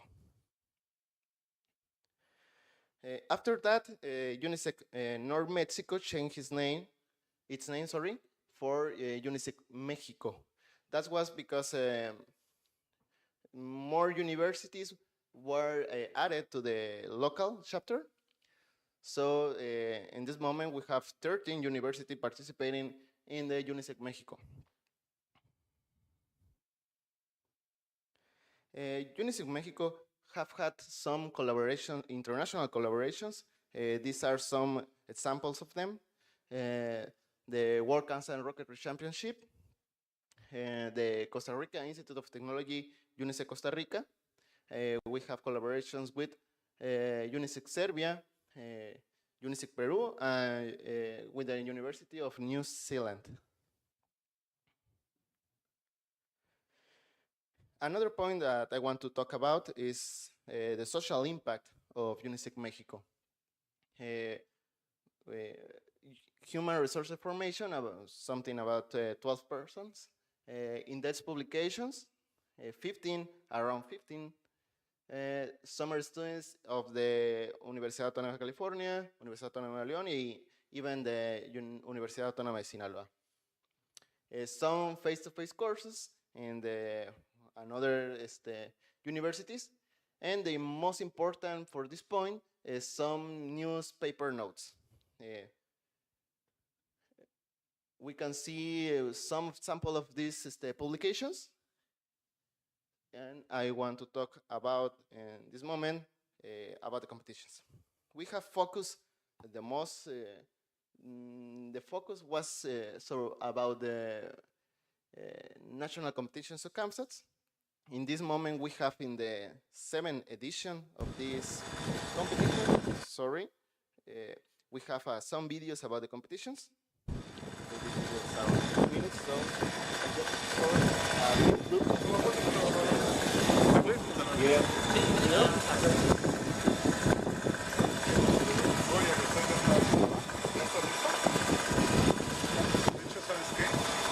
well, I don't have so much time, so I will give you some seconds. This video is of the second competition of cancer.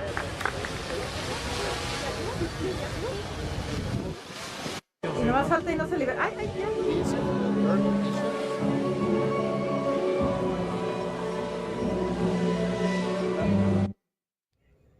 Fourth competition.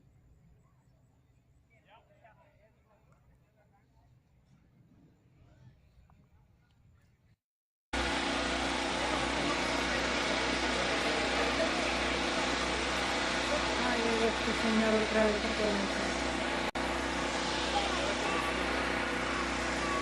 ¿Qué pasó? no sé.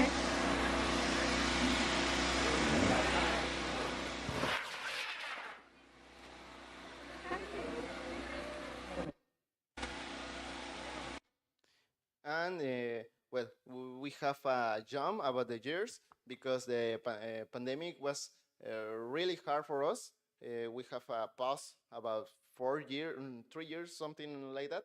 Sorry, I don't have the specifically number of years that we cannot do the competition, but we restarted our national competition in the year 2022 and the 6th edition of the CANSAT National Education Pico Satellite competition. Now, some days was the 7th edition of the CANSAT Educational Pico Satellite competition, where the Miss Ray could give us some words for the beginning of the competition, and for some conclusion from the first 6 years of the UNISEC Mexico, with his name, UNISEC Mexico, continuous work. We have to do a lot more. We have focused only on cancer competition and impact social with the newspapers. Try to extend our collaborations with international associations. We have the same goal at the beginning of the Foundation UNISEC Mexico chapter. We have to analysis if competition to improve our results.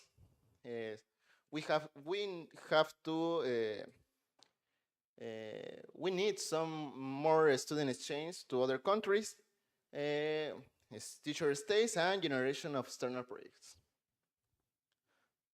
I want to offer an apologize for the unexpected presentation. We didn't know about this, but this is all for my presentation.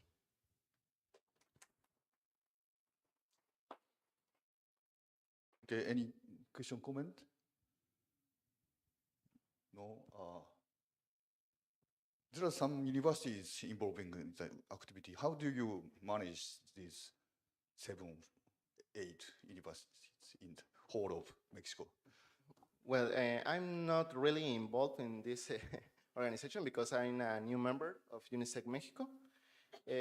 Well, the first secretary of UNISEC Mexico was the Doctora Bárbara Bermúdez.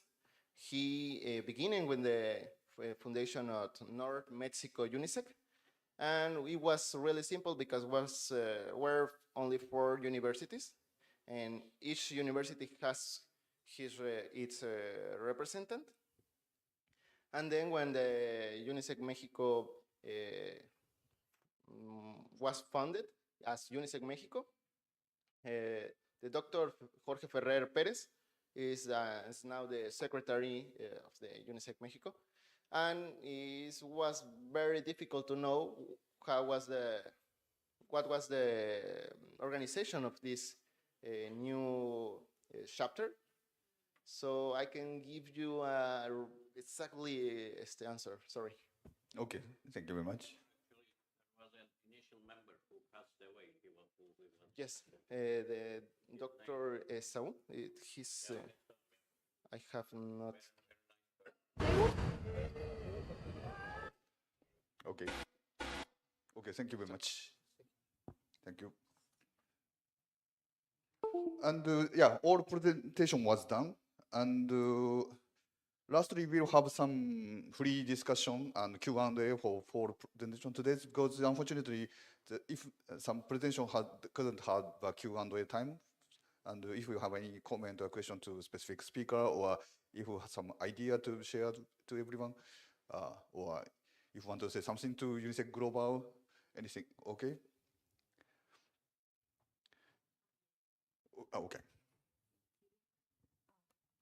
Okay, thank you very much. I'm quite surprised at the level and quality and contents of your local chapters activities. It's amazing. I couldn't imagine 10 years ago it would happening in that way. And you know, we have been in Japan. We have been isolated and lonely for many years. Because nobody is interested in this kind of activities, student activities in space. But now we have so many collaborators, partners, and it's amazing for us. We really couldn't imagine this would happen 20 years ago. Thank you very much for your dedication and efforts and support. So I think, you know, we have been working for 10 years, and from now, what kind of things would be necessary? I want to ask you, and as I said to the Netherlands, you know, the advanced countries, they do not need to collaborate with others. They have everything. No, well, theoretically, and or some professors still believe, no, we have everything, and why do we need to work with other countries, and especially why do I need help, the developing countries, you know, this type of the stereotype ideas are still remaining. And we are, and you are very different from this, the traditional space, let's say, people, I'd say. Excuse me, is it recorded? Are you still recording? Okay. Okay. Okay. Anyway, I mean, okay, I'm not criticizing anybody, but you know, but yeah, oh no, but we means we UNISEC and the younger generations should do something different from the traditional way of doing. And in order to do so, what we need to do, and especially this the evening student session, restart of UNISEC-Global, UNISEC student organization session, and young people, I think young people can be more free because you guys do not have any experience of success or failure yet. So you can be more free and you don't have to worry about the regulation. Yeah, you need to think about regulation, but you know, the regulation is something that the human beings made. So if the situation is changed, then regulation should be changed too. But of course, we need to suggest and we need to insist that this is the out of date. So we should change the regulation. So I'm expecting younger generation and you guys will propose some the better ideas that what we means the adult people, let's say over 40 people, they could not, but you know at the time it was good. The regulation and system was good, but the situation is changing, and you know we didn't when we started these activities 20 years ago. We do not have to worry about the debris things that much. But now, even you are the high school kids, you are forced to think about debris issue. Okay, your satellite should not be a debris, at least. So the things are changing. So the things that we should take care of is also changing. So now, what's necessary and what do you need?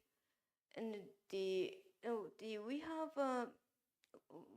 We are very lucky. We have diverse people here, and the generation and the culture, the nation are very different. So from this point, what we need to think, what kind of things we should do as a UNISEC-Global. And local activities, well, I was so proud of your local activities. It's really good. So I didn't think that you need to UNISEC-Global, actually, you know. But if you need UNISEC-Global, and what do you expect, and what you need, and what should we think about? I wanna I appreciate your feedbacks and your I'd say honest feedback. You know, I don't need diplomatic comment and the dishonest or flattering. We do not need that. We just need the honest feedback. Okay. We will have about 10 minutes. Yeah. Okay. Yeah. Any comment from younger generation? Not comment. I want to say that space is multinational and multidisciplinary. So you cannot do anything alone, whoever you are. So when you consider that, I think what we are doing is right. And it would be nice to receive comments from the newcomers, from younger generation, everything. And now I think we are planning to launch an multinational joint constellation project. We may receive ideas also on that, just to supplement your information rather than commenting, okay?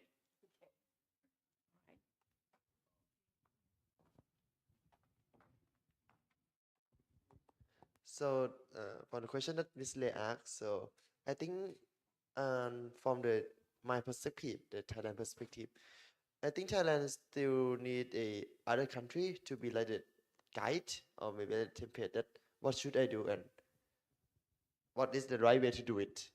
And in Thai, I must say that the activity is just starting and surprisingly is this mostly have attention of high school student more than university. And I think because of maybe Thai student, they want to get into college and they have some way like for like making some stuff project. So they see the space that one of them. So I think yeah that join the UNISEC-Global and this meeting is very nice and very inspiring for us to go back and making some change, or maybe the way to organizing, because we know that you guys are like professional in this field, and yeah, I think maybe this generation of kids they changing very fast. If you compare me who's 20 and the kid who like 7, 8 years old, it's completely different. And I think we should understand that what the world is changing, and yeah, that's kind of all.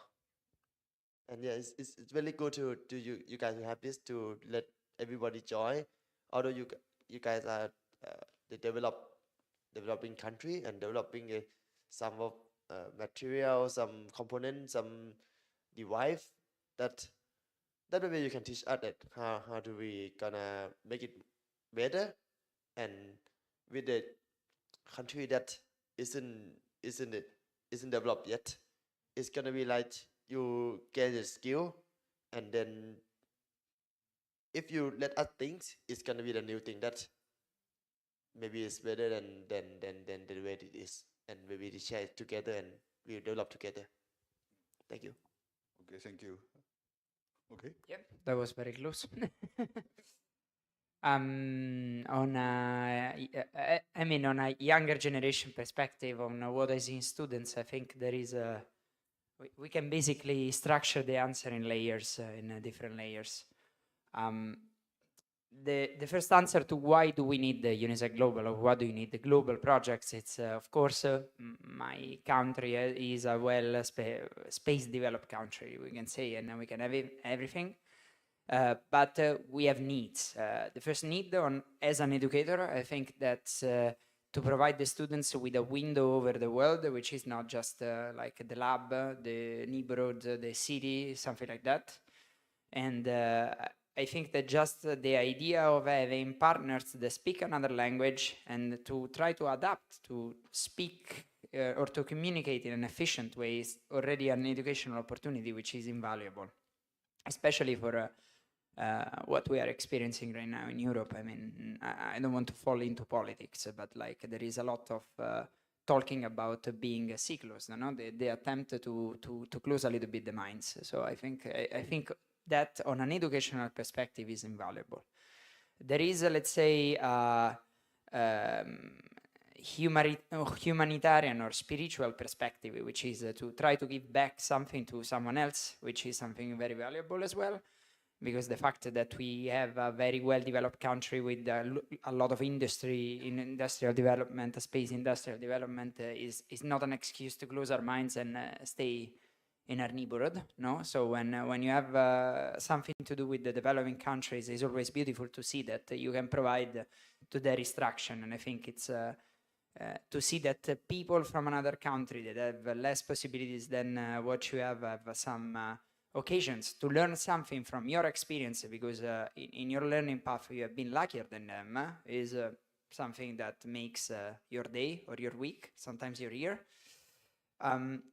On a, let's say, research perspective, we need people that have needs, because for that you can develop new technologies and you can think out of the box. And in the end, sometimes you arrive to the conclusion of having a new technology that can help the future self, your future self, in doing something else. No, there is the huge famous case about the cancer research, which was made on the same chips, on the same technology that was used in space before, is the same.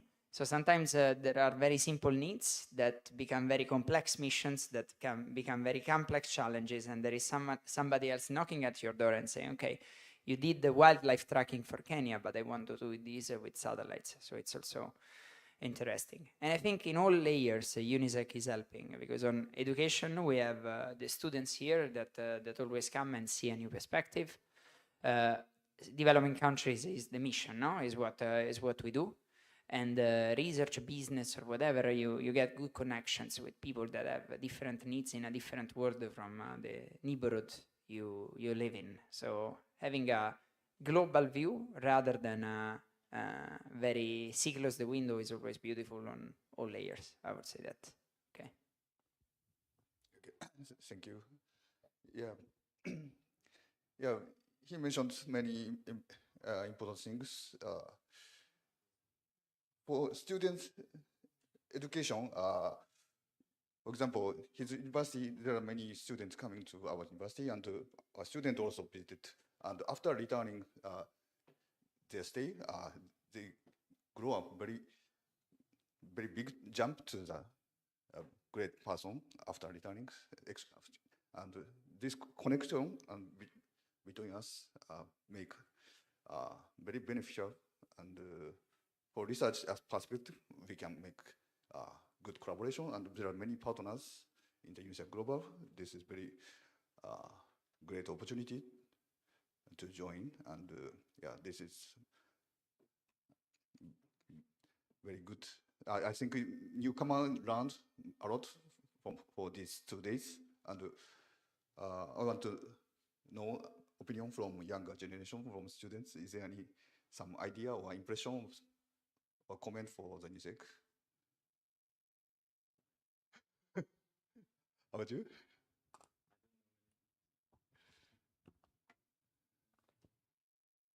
Uh, I I didn't know UNISEC existed until like my advisor teacher said there was this competition and just little time left to join. Would you like to look at it? And then I saw MIC and we applied for it and we became finalists. And I started to look for the UNISEC and what it does, and it all seems to, and I actually understood what is UNISEC now fully, I guess, because there are so many people from different countries, and collaborating with each other is so important in this year, in this time of the world, because the world needs bigger and bigger collaboration between the different countries, and it will grow. It will make us go further. Like yesterday's presentation, I don't know the name. But, if we are together, we can go further, and it makes me feel like we are not alone in this area, and we can go anywhere we want. Okay, thank you. Okay, any comments from? Okay.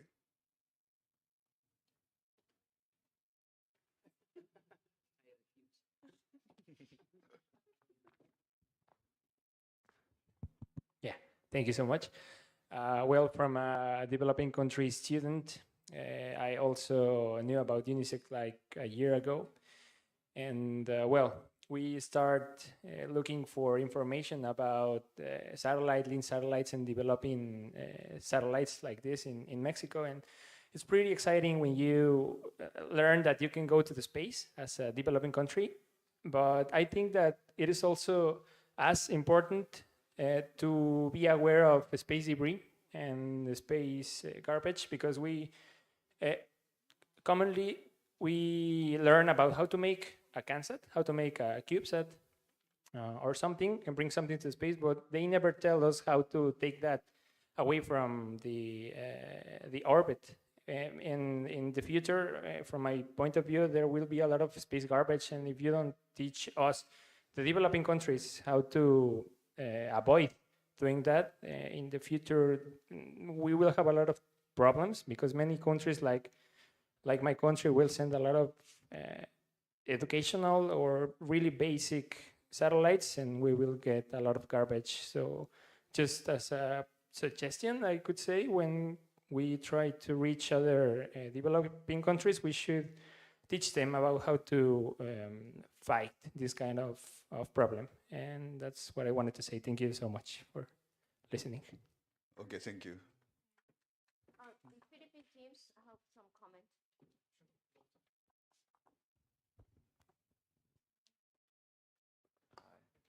You want to speak first? Okay. I think it's actually good to see the presentation coming from the different countries. I mean, my comment is that I wanted to see more of a friendly competitions, not just the MIC. I mean, I was actually happy to see other countries presenting their projects in the field of rocketry, since we are from an aerospace engineering school. So I would happy to see more of those aside from the mission idea contest. And I think that's it. I would like to congratulate everyone for, this is I'm really happy to see other countries doing the same thing as ours. Since we are from the Philippines, and to be honest, we are still in this phase of developing rockets and satellites at the moment. So I think that's it. Thank you so much. How about you? Do you have any? I think my colleagues want to. So I would just like to add up to what my professor have said. We're the four of us. We are just undergraduate students under aeronautical engineering. But I would also like to share that we are also building or developing our own kind of rocket, and it is developed by aeronautical engineering students, and later on it would be presented by Mr. Paulo Cruz during the student session. And I think that's all. Congratulations to everyone and all of the countries here. Thank you, everyone. So, is there anything?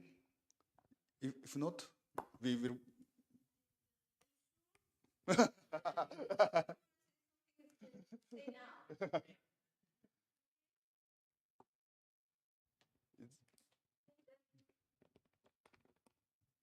we can finish. Yeah. Okay, so thank you very much, Sesan.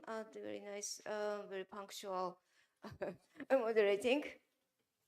Okay, so next we have a privilege to invite iSpace.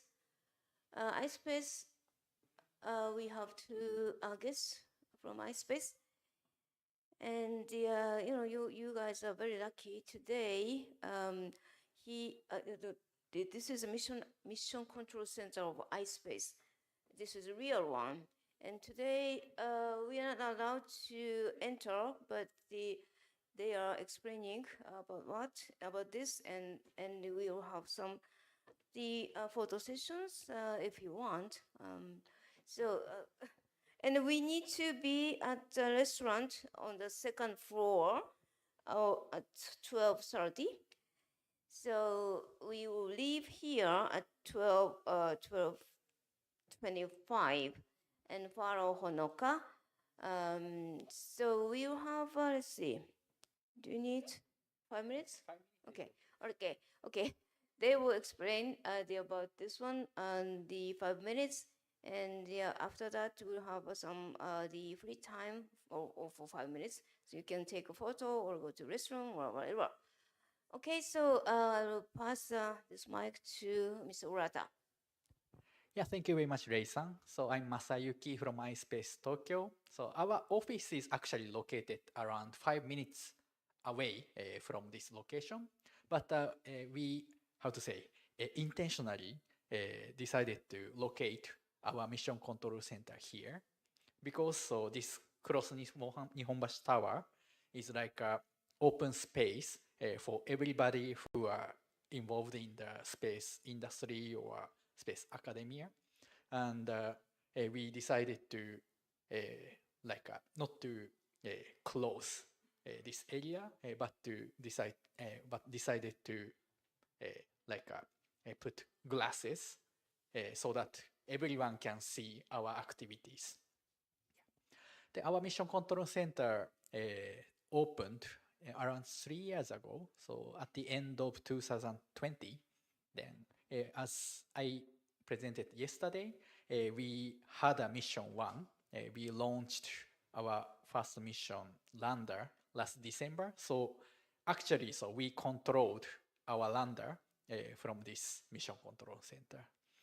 So the uniqueness is, so there are around 20 operation team, but only 2 Japanese are working there. So other 90% of our operation team gathered from other countries like US, Europe, and also Asia, including Thailand. Yeah. Then, of course, so at that time, there was a COVID situation, and it was very hard to start physical collaboration here. So many people, our operation team worked from home country, and we started preparation of the training and also simulation others. But finally, around, I think, 6 to 9 months before the actual launch, all of our operation members gathered here and intensively conducted preparation for the first mission. Yeah. Then our next mission is planned next winter. So still, there are not so many activities here. So now almost nobody is there, actually. But from time to time, we conduct some training simulation, and also we are going to accept our payload customers' payload toward the end of this year and next year, beginning of next year, and there will be some test for our customers' payload as well. Yeah. Then and also. And as you can come over here, and if you see our operation center, so there are not so many, how to say, gadgets, and we have only very, very wide monitor there. Yeah. Then we are using the software, not software, but Grafana for our mission control, and you can take photo freely, no problem. Yeah.